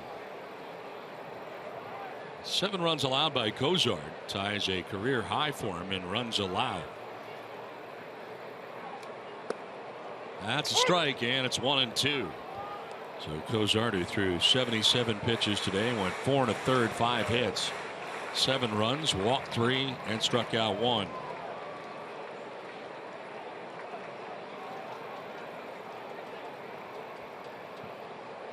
So Fulton Evans here, he's the guy that got this all started with an infield hit. 1-2. On the outside corner for strike 3. That'll end the inning, but the damage has certainly been done. Atlanta scores 5 times. Braves lead it 7-1.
Braves and Padres in the finale of this 3-game series. 457 feet from home plate. Fulton Evans got it all started for the Atlanta Braves in the bottom of the 5th inning with an infield hit. He would come around to score as the Braves put a 5 spot on the board in the bottom of the 5th. Now lead it 7-2. Take that back, 7-1. Well, one thing I've learned is that if Fulton Evans puts the ball on the ground again on the infield, I'm going to charge that baseball a little bit more aggressively, throw him out. The guy can get down the line. Yeah, Sardinez kind of took his time coming in. It was very costly as it turned out. Adam Rosales, part of the double switch, gets it off here for the Padres.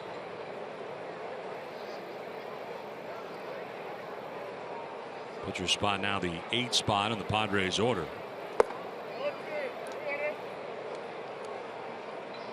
Sardinez is starting at short, replaced as part of the double switch by Rosales. Gets into his 86th game of the year.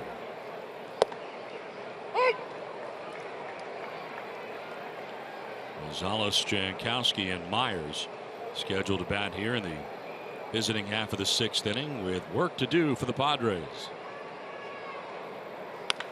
To left, and Kemp will move in and over, dives and can't get it. It's by him back towards the track and the wall. Rosales will round second. He's headed for third, and he'll get there standing. Well, a gamble out there by Matt Kemp, who turns it into a triple for Rosales.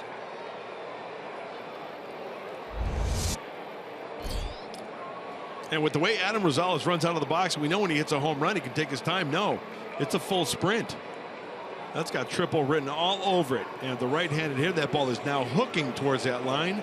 Matt Kemp tries to lay out.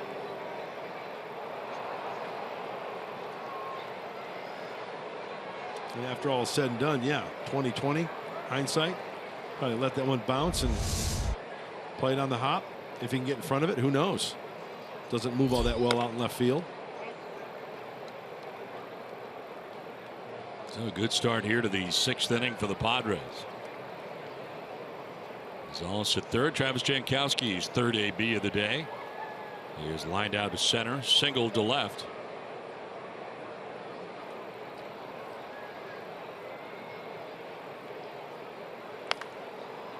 Fly ball coming from short is Swanson. Full bore, won't have a play.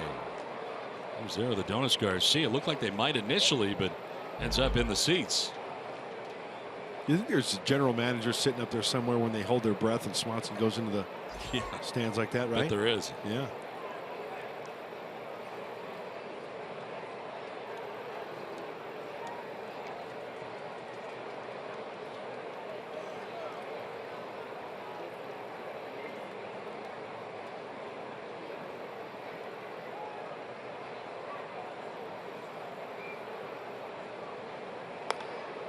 They'll pop up again and again. No play. This time landing on the roof of the Padres dugout.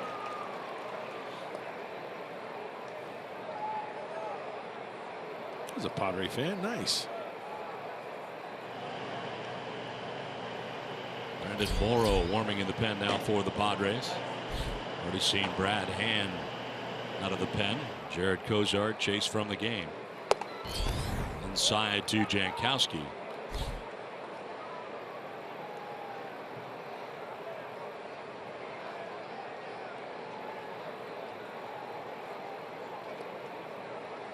Gonzalez at third with nobody out here in the Padres 6th inning. And a grounder back to Fulton-Evich. He'll look Rosales back and get the out at first base. Gonzalez had a dive back at third base. This copyrighted telecast is presented by the authority of the San Diego Padres and may not be reproduced or retransmitted in any form. The accounts and descriptions of this game may not be disseminated without the express written consent of the San Diego Padres. One down, Rosales at third base, and Will Myers coming up.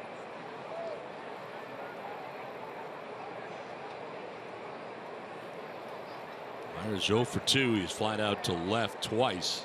Both times Matt Kemp out there to make the catch.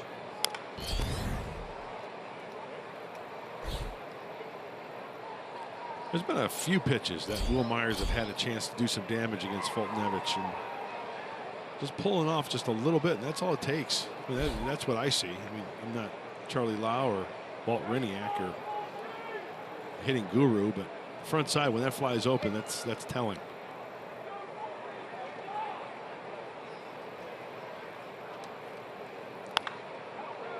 Rips this foul back into the seats. Time now for the Cholula flamethrower. No, the right-hander from Manuka, Illinois. What's he getting it up to? 97. Ooh. That's hot sauce. That's bringing it.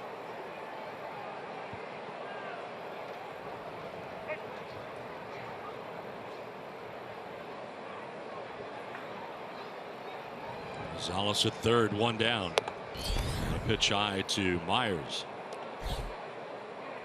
That's an average 7-5 coming in, 4.30 earned run average.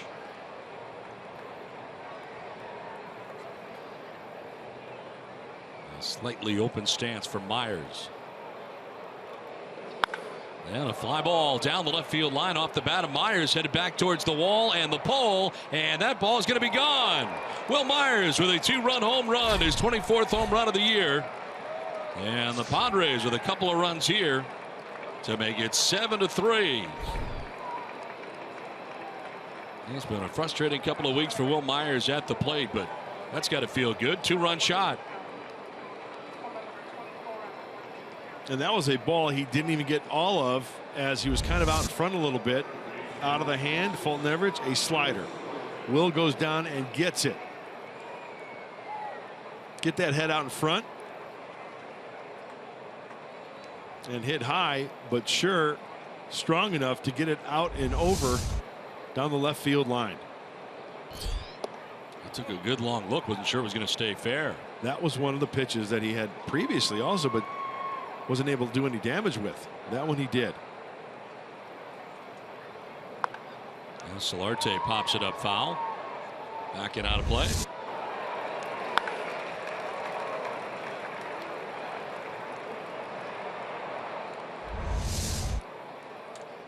Home run number 24 of the year for Will Myers, and his first since August the 13th at Citi Field. Now fly ball to center field, sending Inciarte back onto the track at the wall, makes the catch. So Solarte gives it a ride out to deep right center, but he's out number 2.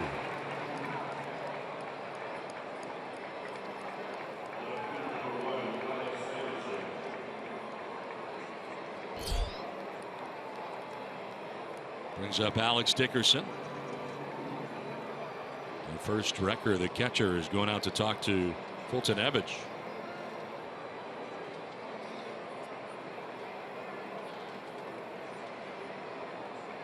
Dickerson today has grounded out to short and flied out to right. I was reading some articles on Mike Fultonevich, and one of the things that was mentioned was that how he bounces back after a little adversity. He's got the big lead. He gives up the 2-run shot. How does he respond? Well, a fly ball to center field and 1 out from getting out of here. So sometimes let his emotions get the best of him, which is normal for a lot of guys who are competitors. Trying to stay away from that blow-up inning. Yeah.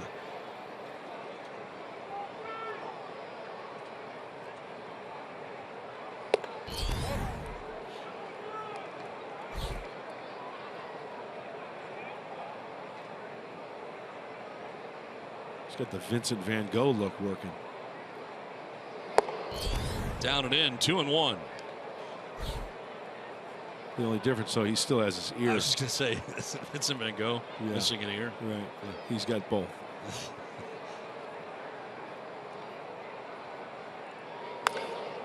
Fly ball down the left field line. Long run for Kemp, but it'll land in the seats.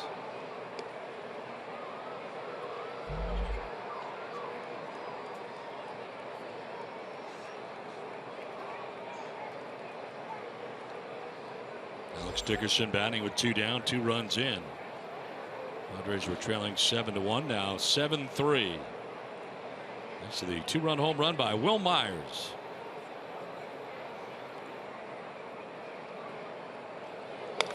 Fouled straight back, still 2-2. See, there's that high fastball. We talk about fly ball outs. That's 95 with a little bit of arm side run and tough to get on top of. Alex Dickerson following it straight back. 11 fly ball outs for Fulton Evich through 5 2/3.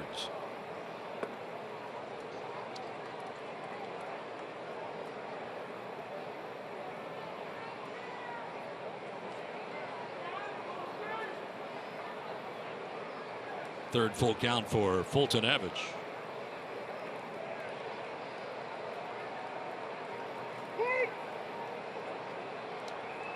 At some point in his career, he's got to throw to Tim Fedorovich, doesn't he? Yeah. Fulton Evich to Fedorovich.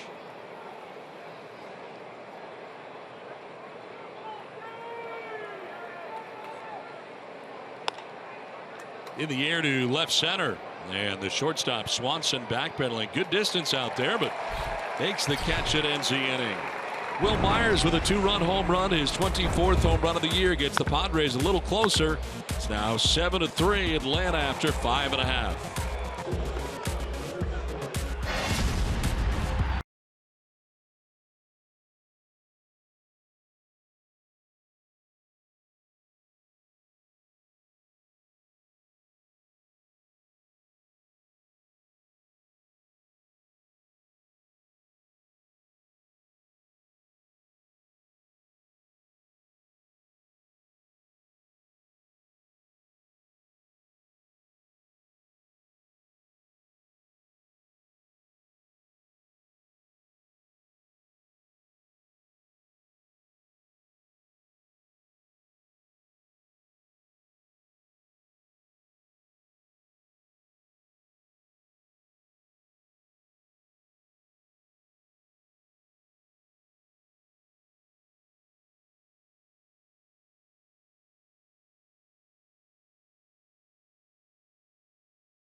right, Mike. And Scott, thanks very much. 7-3. The Braves have the lead here over the Padres, and the Braves come to bat with a new Padres pitcher, Brandon Morrow, into the game. We saw him in game 1 of the series back on Tuesday. Threw an inning, 2 hits, surrendered, and no runs. He's been throwing the ball very, very well. Ball jumping out of his hand. Mid-90s on the fastball. He's good to be back in a big league uniform. Dansby Swanson leading it off. Foul tip. 0 for 2 in the game. Has flied out to center. Lined out to second base. Chase Darno has come out on deck. He would bat in the pitcher spot. Fulton Evans. Fulton Evans showing 93 pitches through 6 innings.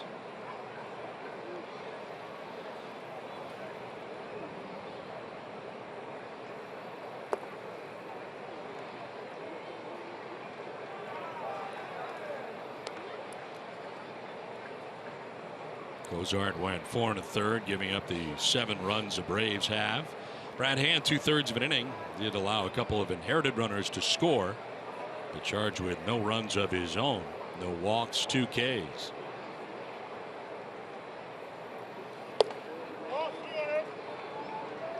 Three and 1. What do you think of the strike zone today? Both ways. What do you think? Not real consistent. Kind of dicey. Yep. And I clarified both ways.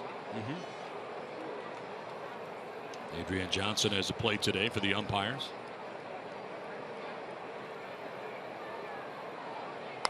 And a grounder towards Rosales. For the first out here, the bottom of the 6th inning.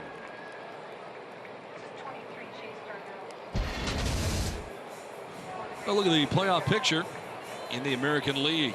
You got the Blue Jays on top by 2 right now. Cleveland Indians by 4.5. Texas running away with the West. But the wild card very tight. And the Royals coming out of nowhere. Yeah. They put together quite a string. 3 games back. Very exciting times here. September the 1st. Got a month left. I know the wild card column it's tough to jump teams, but look at the M's. What in the world's going up in the Great Northwest? 4 out in the wild card. Making a late run. They've had a tough time lately, though. They've lost 5 in a row.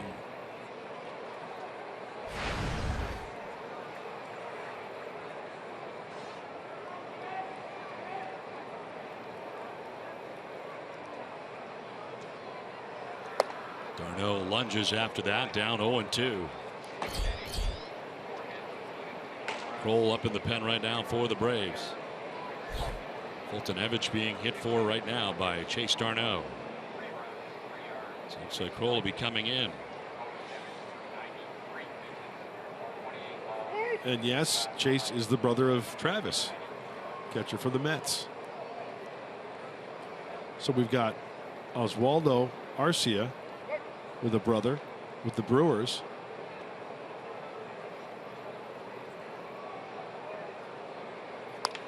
Grounder by the mound up the middle. And Schiff will run it down, but he can't do anything with it. It's a base hit for Darno with 1 out in the inning. Nothing like making a good pitch in on the fists and an 18 hopper up the middle. Time now for the Bill Howell play of the game. Back in the 4th inning. Oswaldo Arcia. Some pretty good defense. Good running catch. Held on to the baseball as he ran into the wall down to the right field corner. Yeah, you can be a little bit more aggressive on this wall here. It's got some give to it. You see the chain link and also got the padded walls out there.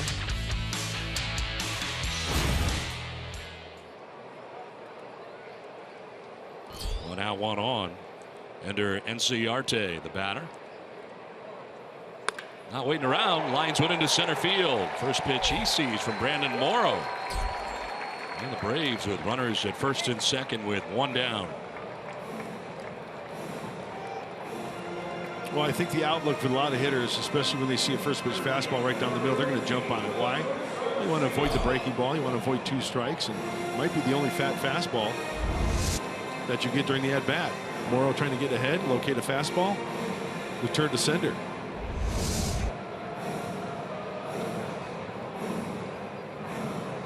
Two on, 1 away, and Adonis Garcia coming up. Garcia has grounded out to first, been hit by a pitch, scored, single to left, and scored. Braves so far in the game 3 for 5 with runners in scoring position.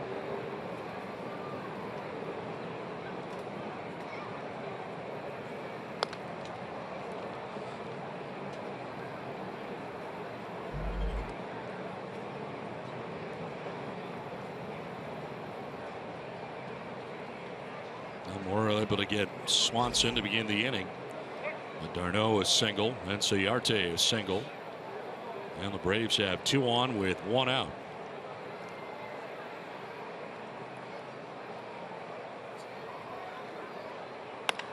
Line to right, and that's going to get in. Coming around from second base is Darno. He will score. Throw goes to second as taking third is Ciarte, and Adonis Garcia drives in another Braves run. Atlanta on top now 8-3.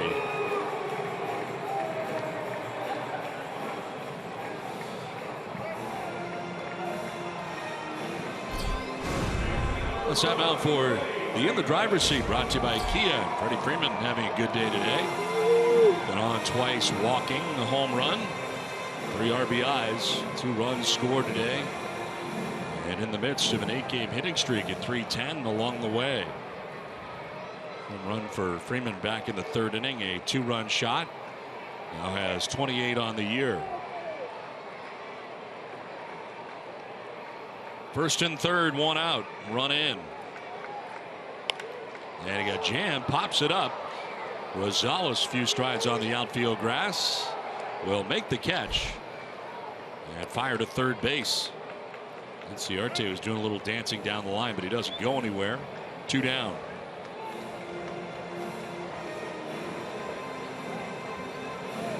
Oh, it's Ciarte, first pitch swinging, the base knock. Freddie Freeman getting the fastball too.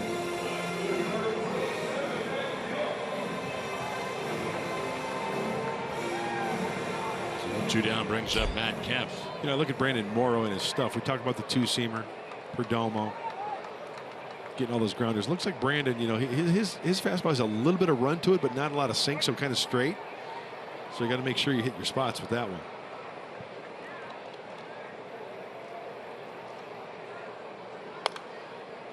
Nice. Fouls it back.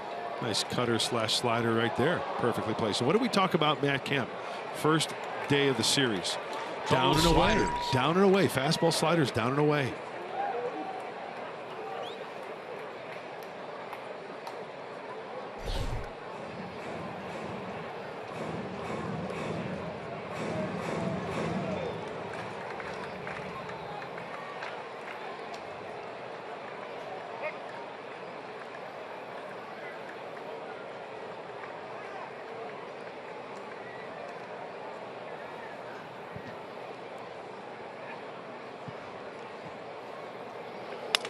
Broken back grounder off the glove out to Schimpf, and he throws the first in time to get Kemp.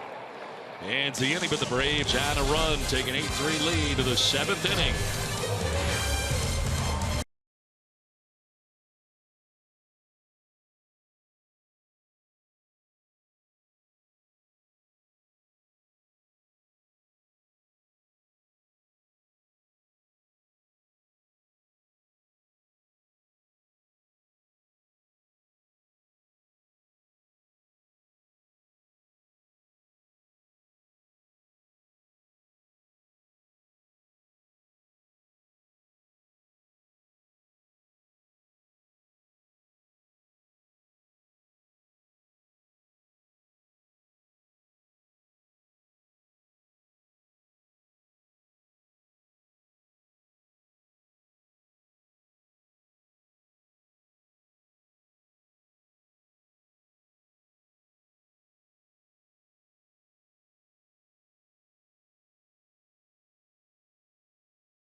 with a 2-run home run back in the 3rd inning.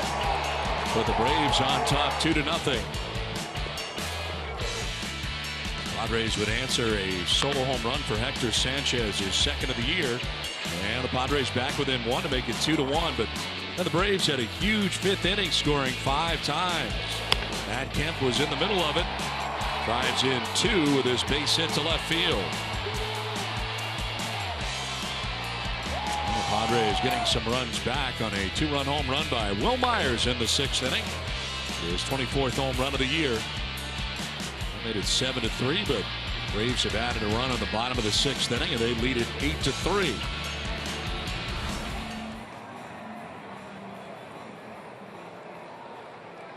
It's on to the 7th inning. Final game for the Padres ever at Turner Field. Enter left-hander Ian Kroll, 49th game.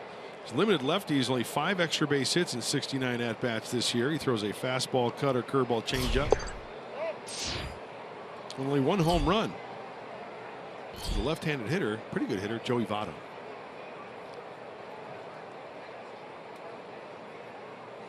Ryan Schimpf leading it off here in the 7th inning. Schimpf, Arcia, and Sanchez.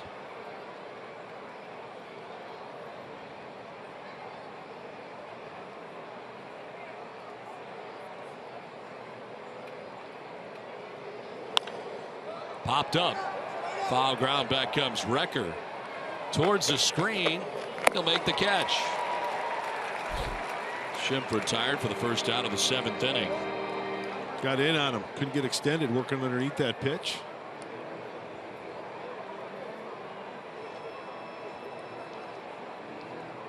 Coming up on Aztec Football with Rocky Long, head into the film room for an exclusive preview of Saturday's game against New Hampshire and how the team is developed through training camp. Coach Long breaks it down today after Padres Live and tonight at 10:30 p.m. right here on Fox Sports San Diego. Oswaldo Arcia 0 for 2. Struck out swinging, flying out to center field. Had a conversation with Oswaldo the other day by the dugout. I said, hey, people call you Ozzy? And he goes, yeah.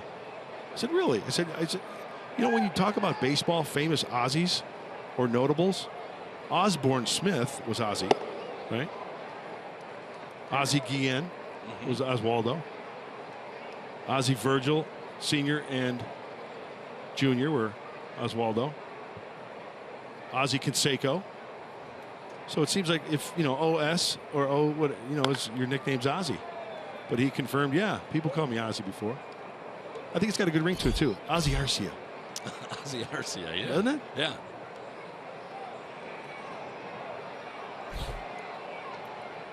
So a box score there for the Padres. Total of 4 hits today.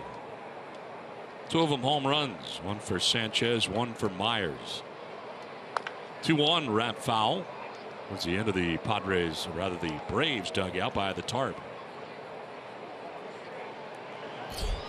I want to know how, as the left-hander Ryan Buchter, welcome back Ryan, is heating up, how the nickname for John became Jack. I don't know.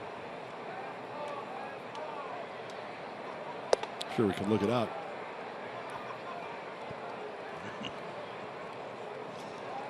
Don, of course, short for Donald. Correct. Or Donatangelo, just further out. Great grandfather. Nice. Swing and a miss, and chasing that time Arcia. 2 down in the 7th inning. Good breaking ball from Kroll. And just thinking of that last name reminds me of a coach, a dear coach in the Padres system a long time ago, Jack Kroll. And the Padres had a minor league, I think they still do, the minor league award for minor league player of the year, the Jack Kroll Award. 2 down in the 7th inning. Hector Sanchez with a swing and a miss. High fastball at 93.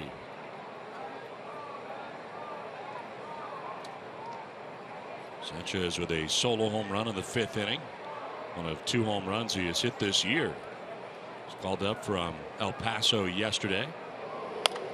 And a foul off to the right out of play.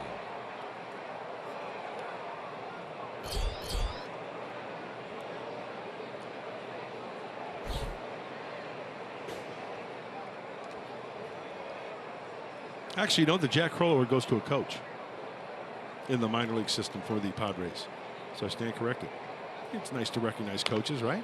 Absolutely. Look out. Bat goes in behind the Padres dugout. Fan caught it. A Padres fan. And a Tony Gwynn fan.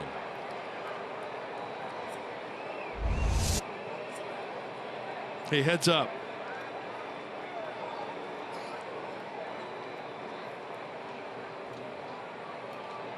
It's a nice grab. Nice pick.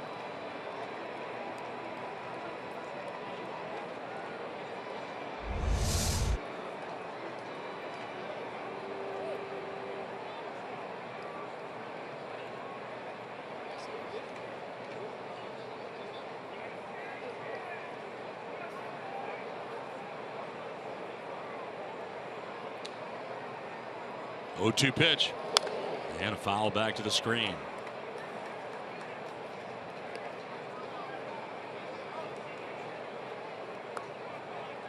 Well, security guard is going to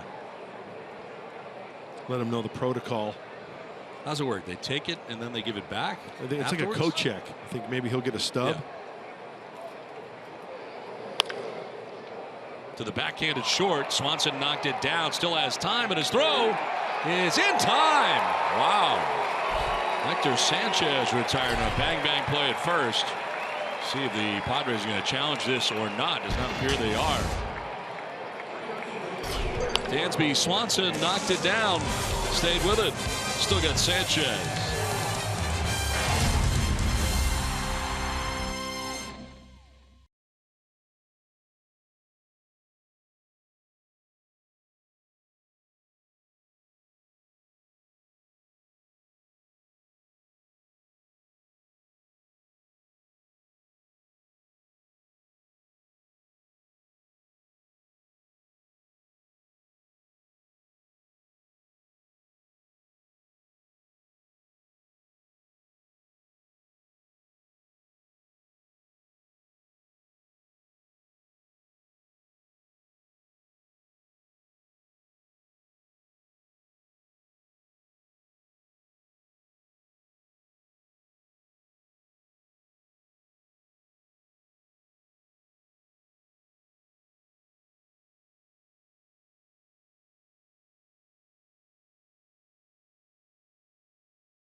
.15 left here at Turner Field in Atlanta. Here's the Arco top tier player profile. As far as the Padres go, most career hits at Turner Field. Brian Childs with 25 for the Padres. Phil Nevin 22. Ryan Klesko, Mark Loretta, and Chase Headley in the top 5. Most career hits at Turner Field for a Padre all time. You know, I was talking to Eduardo Ortega as we take a look at this fan, the homemade side, the man, the myth, the legend, Solarte. The first home run hit here by Padre was, as Eduardo calls him, El Campeón, Tony Gwynn. Tony Gwynn. Ryan Buchter just back into his 59th game of the year. Recalled from El Paso yesterday. Welcome back, Ryan. Holding opponents to a 174 average this season. He is having one heck of a year.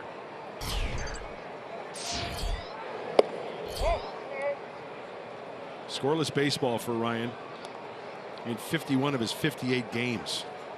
Kind of shut down for a while. Holding opponents to a 174 batting average on the season. And a foul off to the left out of play. It's been really a great story this year for Ryan. What's a Brave? His only win coming into this year in the majors with the Braves.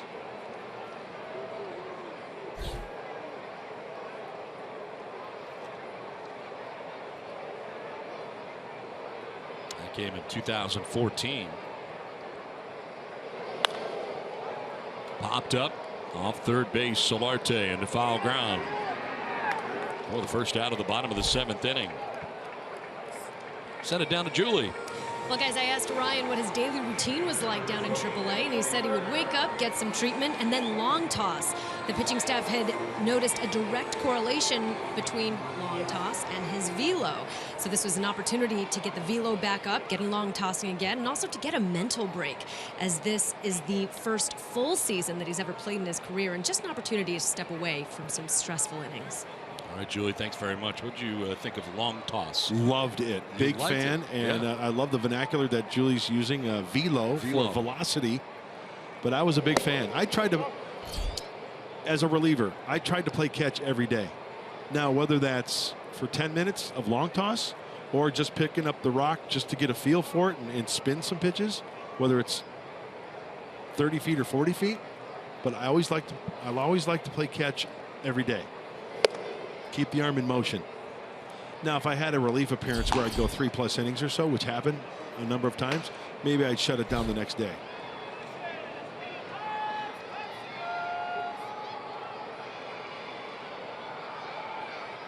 Shea Simmons warming in the pen for the Braves. You know why I like long toss? Because it elongates the muscles, and when you elongate the muscles, it strengthens the muscles. And I'll tell you another thing, psychologically, when you're playing long toss, like maybe I'm talking 150, 160 feet, you really, and then you get up on the mound and it's like, looks like home plate's right on top of you. So from a psychological standpoint, were you accurate? Yeah, pretty accurate. Yeah, down the middle of the plate, if you call that accurate. I'm talking about in long toss. Yeah. Four seam. You know what it really does too? To keep the ball true and straight, it's got to travel a long distance, right? You don't want it moving all over the place. So it forces you to stay on top of the baseball, spin the baseball, stay true. Therefore, the ball will stay straight. Concentrate on staying on top of the baseball. It always amazed me before games, guys were playing foul ground, the position players. Jeter in particular, Yankee Stadium would always do it every game. And you'd have Robinson Cano a lot of times down the right field line. And it would, I mean, within a foot one way or the other every time. Yeah. Incredible. Yeah. On top of the baseball, not to the side, but and spin it. Stay on top, get through it, and get extended. You know what really, you know what you're making me doing? You're making me want to go get a glove and go out there and play some catch. But I really exaggerated. I would get a good crow hop, good arm swinging back here, get up top, follow through, and really exaggerate the follow through so you get that stretching right back here. Good rotation. Huge lats. Kind of doughy, actually, I know. Oh, okay. Thank you, Mr. Pot. Recker will strike out. Get some bad news from home plate umpire Adrian Johnson. 2 down. Oh, it looks like Ryan Buckner hasn't skipped a beat. 2 quick outs here in the 7th. Pounding that strike zone.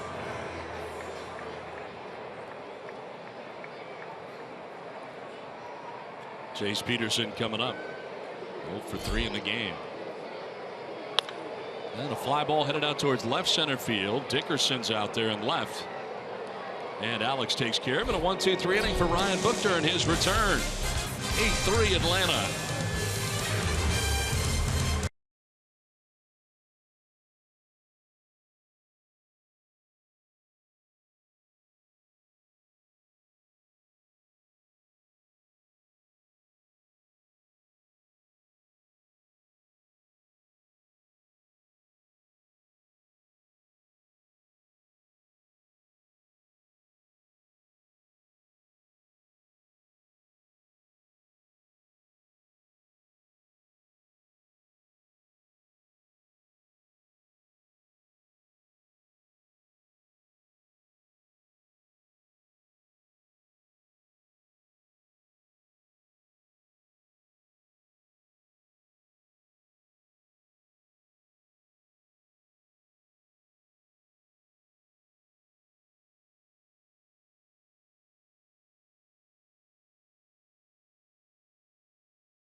for the Atlanta Braves.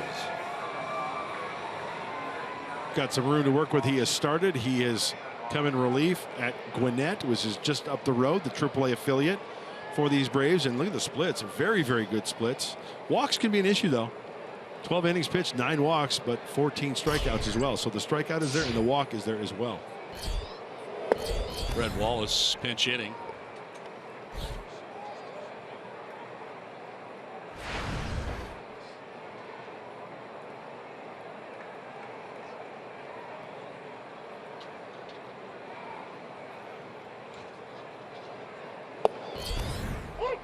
Wallace takes the strike, coming off the bench here to pinch hit.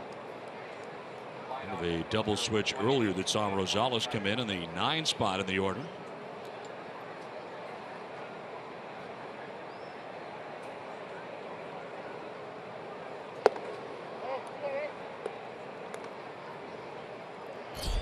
Carlos Villanueva warming in the pen for the Padres.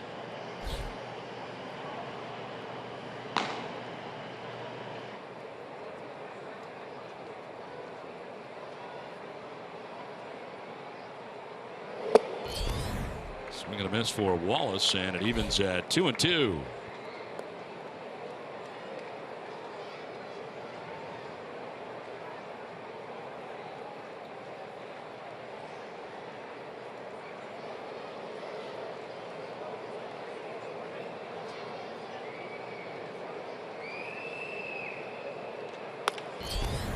To left, Kemp coming in. He'll dive, and he makes the catch this time in left field.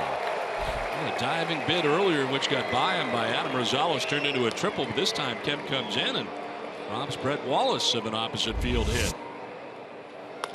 Well, this ball dying quickly off the end of the bat, and then Matt Kemp's got to lay out. You get the point of no return. You dive, it gets by you. That's a hang with him. Better make sure you draw at least some lather on it. Right into the pocket. He catches that Titanic right there. Sinking liner. One down here in the 8th. Here is Adam Rosales. Benefited from the dive last time by Matt Kemp. Played it into a triple.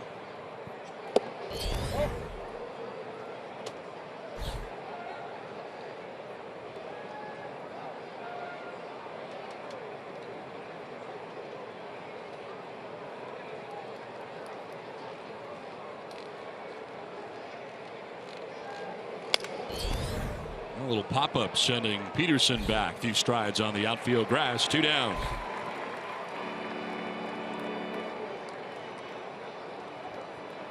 And Travis Jankowski coming up here with 2 down in the 8th. Well, tomorrow from Dodger Stadium, in one of a 3-game series between the Padres and the Dodgers. 3rd and final visit of the year to Dodger Stadium.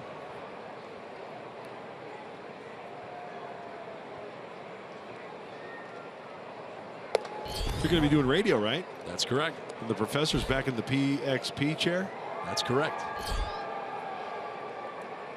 It's the opportunity to work with you all weekend.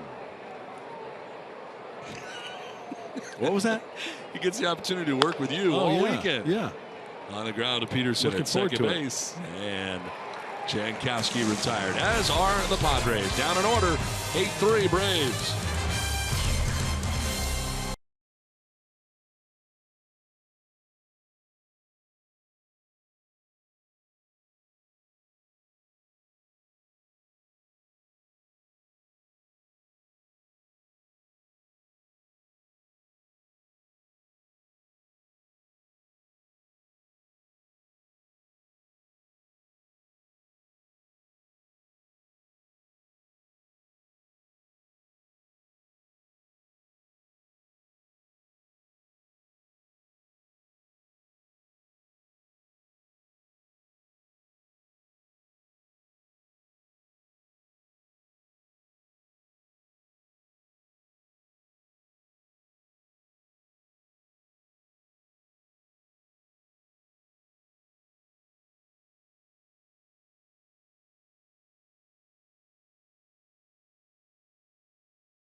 Brought to you by Petco, where the healthy pets go.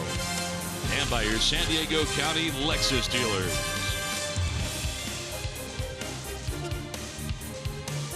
Peachtree Plaza here in Atlanta. Last visit to Turner Field for the Padres. And in jeopardy of being swept in this 3-game series, dropping the first 2 games of the series. The pitcher on for the Padres after a very good return for Ryan Buchter at a 1-2-3 7th inning. Just 15 home games remaining for the Braves. Well, Carlos Villanueva, as Don just mentioned, we saw him earlier. It was game 1 of the series. He came in early. Remember, Edwin Jackson kind of struggled a little bit. 2 1/3. He gave up 2 runs, a couple of hits. He struck out 2 Braves. 49th game for the veteran right-hander. Ryan Buchter went an inning, had a strikeout, looked very good in his return to the Padres after some downtime. A little recharge, right? Brandon Snyder has come out on deck in the pitcher's spot for the Braves.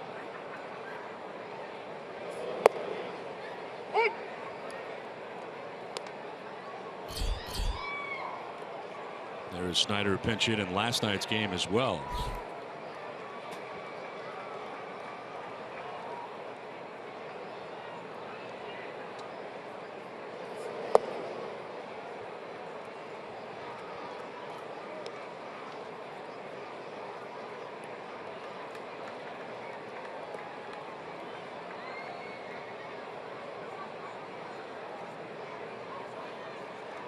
Two for 10 in the series. Dansby Swanson 0 for 3 in today's game. And a grounder foul makes it 2-2. They announced 22,253 here today. 22,253 for the finale of the series. A lot of fans came dressed as seats. Yes, indeed.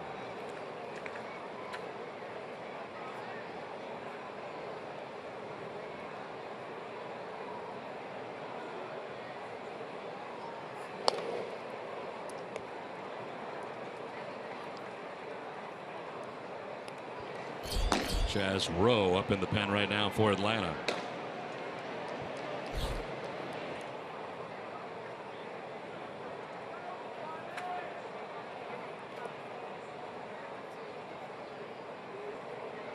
Carlos Villanueva, the 5th Padres pitcher of the day.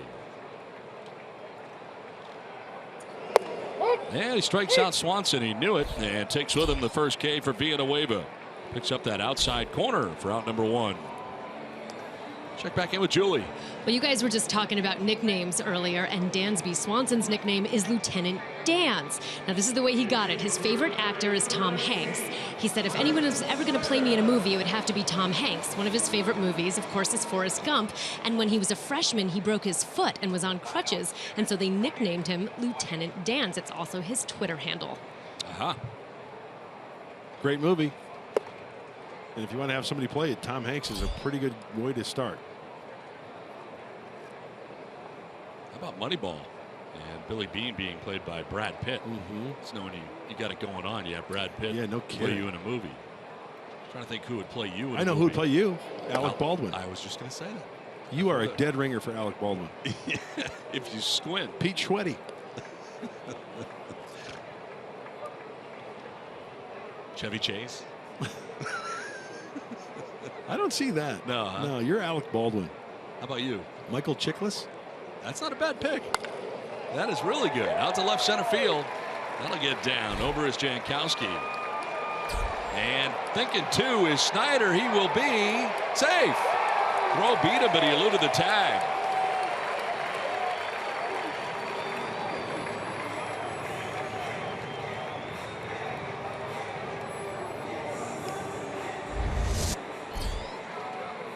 Wanted to see how Travis Jankowski, he feels this one correctly, tries to square up, and it's a nice one-hop pick right there by Ryan Schimpf.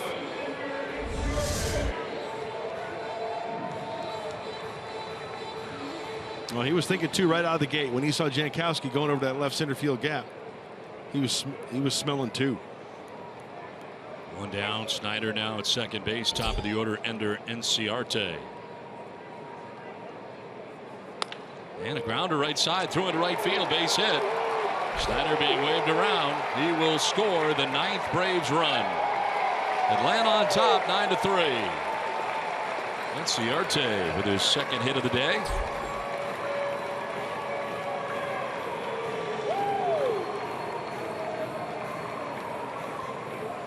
So Villanueva charged with a run so far here in the 8th inning. Adonis Garcia coming up now for the Braves.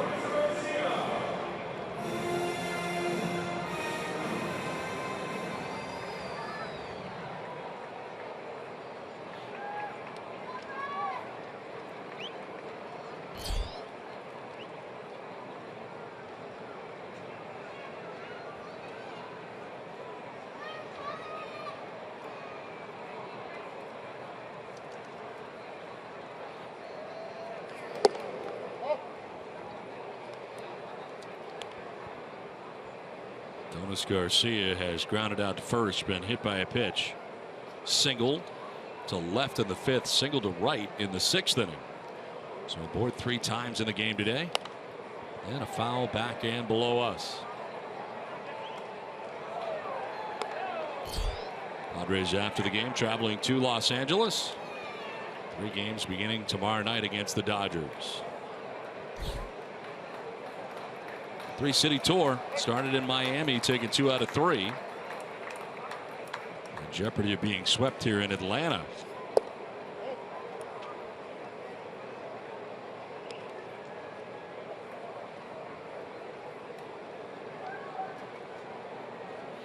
Outfield straight away on Adonis Garcia with 1 out, and Enciarte at first base, not held on by Myers. Close pitch, but a ball. 3-1.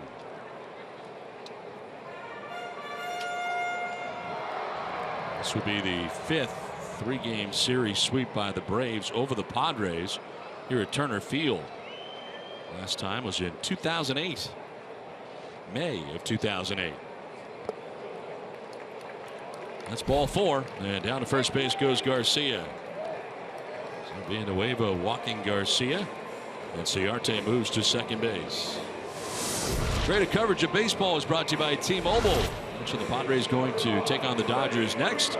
Adrian Gonzalez really picked it up offensively and power-wise. 24 games, the last 24, 344 average, 7 home runs, 24 RBIs. Corey Seager. That's the Padres 193 average. They've kept them in check. Yeah. The veteran, the rookie, and the arm, the young arm. Pulled over a foul. Reyes. And Dodger Stadium, always a tough place to play. 42-26 for the Dodgers at home going into today. How about the Dodgers? 1 game before going into today. 1 game below 500 on the road.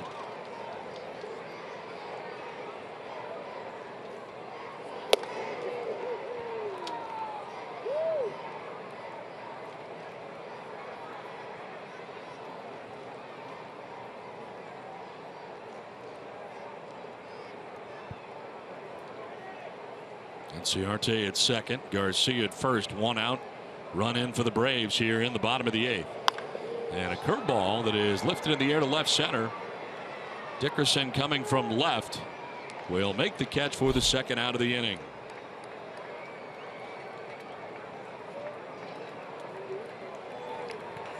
That brings up Matt Kemp.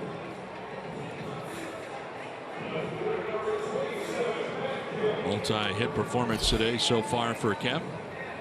Single to center, single to left. He's grounded out twice, driven in 2 runs. Now 88 RBIs on the year for Kemp. And the hits, both singles.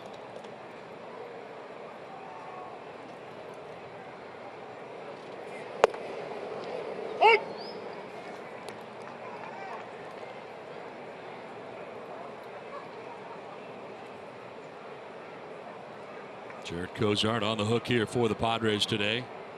Charged with 7 runs in 4 1/3 innings.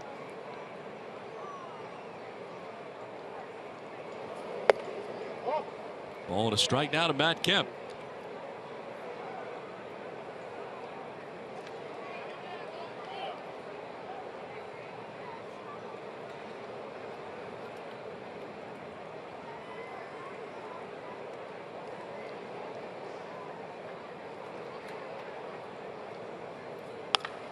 Lined and dropped at third by Solarte. He'll sling it across to first for the out. That ends the inning. A run, though, for the Braves. They up their lead to 9-3 at the end of 8.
Junior star of the game, and the starter for the Atlanta Braves today, Mike Fultonevich. 6 innings, 4 hits, 3 runs, struck out 3, and in line for his 8th victory of the year. Came in at 7-5 individually.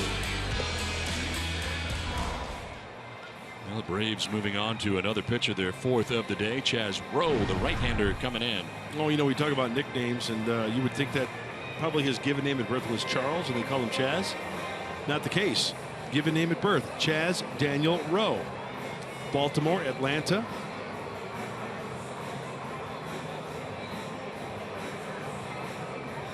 In his 10th game with the Braves. I'm sorry, take that back. Combined, his 19th game overall with the Braves and the O's.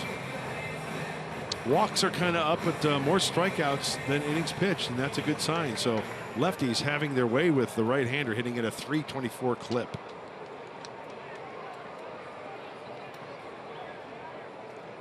Will Myers leading it off here in the 9th inning.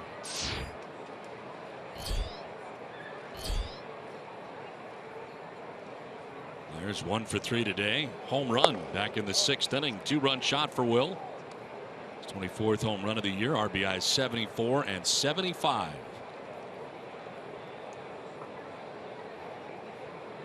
Otherwise, a relatively quiet series. 2 for 11 in the series. It seemed to fool him. The breaking ball that time. I wasn't sure it was going to break it all. Do you have a nickname growing up?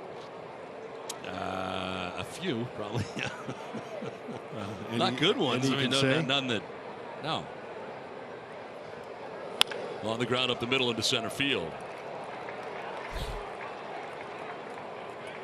Myers, his 2nd hit of the game, 2 for 4.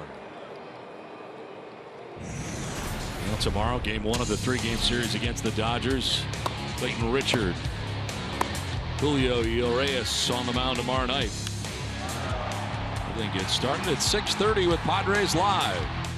Dodgers and Padres in a National League West battle from Dodger Stadium. The 3rd of 3 visits for the Padres to take on the Dodgers. And, of course, the Dodgers beginning the day with a 1.5 game lead atop the National League West. Solarte swings over the top of that and finds himself down 0-1.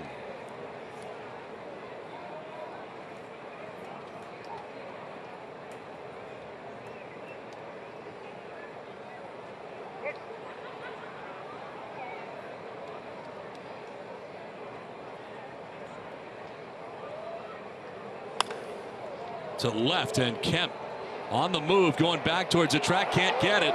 It's off the wall, and heading for third is Myers. He'll be waved around by Hoffman. Here comes Myers. He's going to score on a double for Yangervis Solarte, and now it's 9-4 Braves.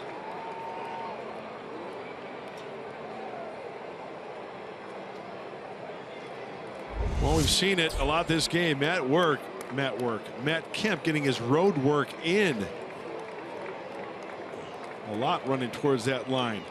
Can't come up with it. He's laid out a couple times. He's gone to that line at least 2 or 3 times. So a single and a double to begin this inning. A run for the Padres in the 9th. And here's Alex Dickerson. He'll take strike 1. 0 for 3. He's grounded out to short, flat out to right, and popped out to the shortstop.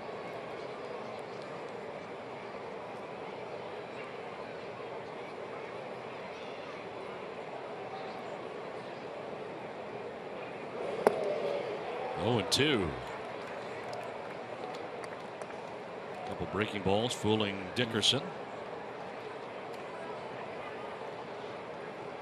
Solarte with the RBI double, now 54 RBIs on the year for the Padres third baseman.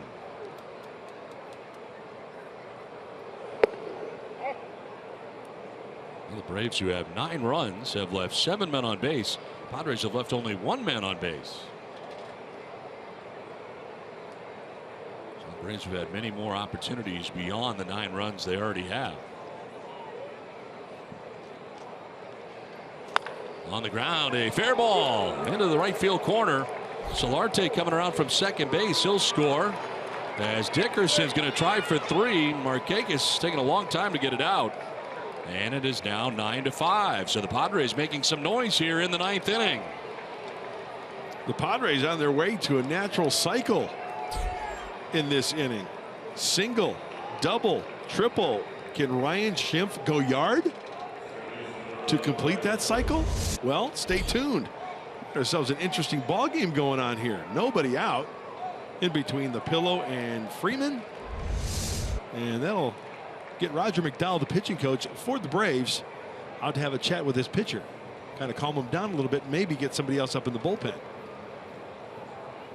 Yeah, we can't really see the bullpens here, either one of them, because the tying run is in the hole.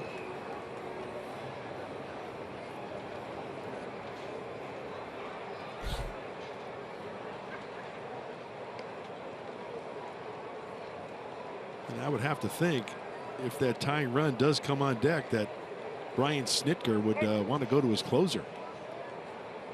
That'd become a save situation. Ryan Schimpf, the batter, and a foul straight back. It is Jim Johnson, the closer, up for the Braves. Saw him in last night's game, just getting some work. Came into last night's game with an 8-run lead and took care of business pretty quickly. Non-save situation.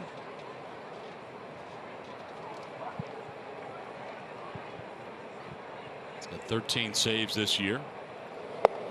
Down and in, 1-1.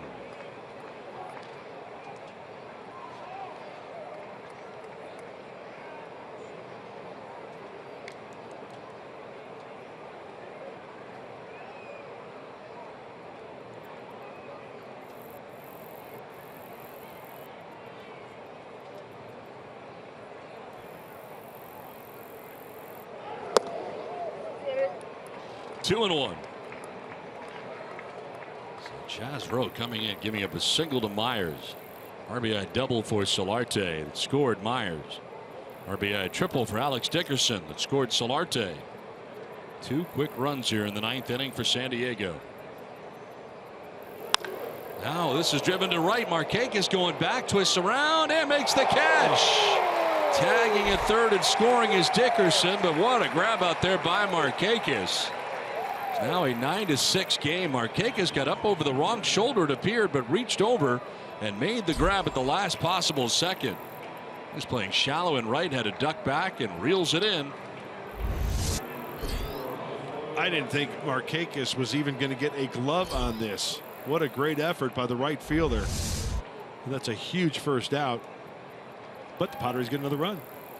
So 1 out now. The bases are empty. Oswaldo Arcia will chop one to first base. Freeman's going to need help. Chaz Rowe is over, and that's the second out of the 9th inning.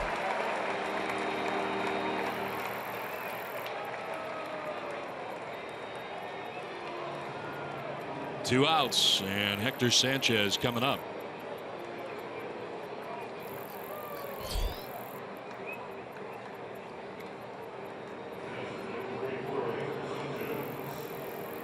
Sanchez today has popped out to short, homered, and grounded out to short.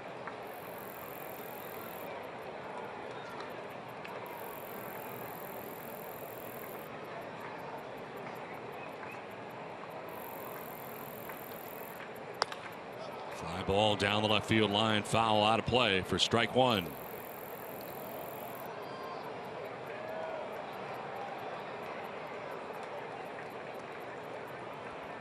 Outfield set up straight away. Sanchez down 0-1. 3-run 9th inning so far for San Diego. Yeah, that's a base hit into right field. Sanchez with his second hit. Now the tying run would be on deck, and here comes Snitker. He's going to make the move. So Sanchez with a base hit, and the closer will be coming in for the Braves in a save situation. Jim Johnson will be coming in. Padres making noise in the 9th. Now 96 Atlanta.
Time so far here in the 9th inning.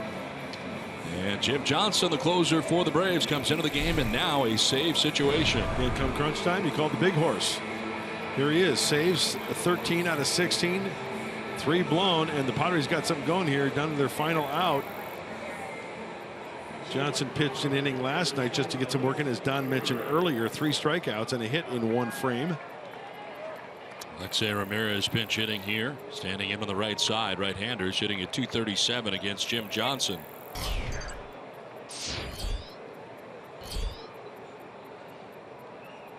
Hector Sanchez at first, 2 down in the 9th inning. And Ramirez takes strike 1. Fastball at 93 miles an hour. Alexei with good success against Jim Johnson. Facing him a lot in the American League. And a grounder foul has Ramirez down 0-2. Jim Johnson had back-to-back seasons of 50 saves, 51 year, and then 51 the next for the Baltimore Orioles.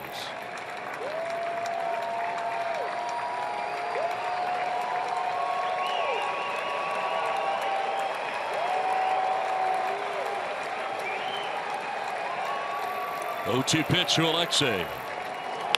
And it's on the ground to first base. Freeman's got it. He'll take it to the bag.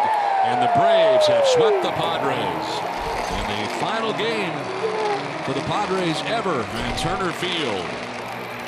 A 3-run ninth, but it's not enough as the Padres lose this one 9-6 and the series. We send it to Mike Pomerantz.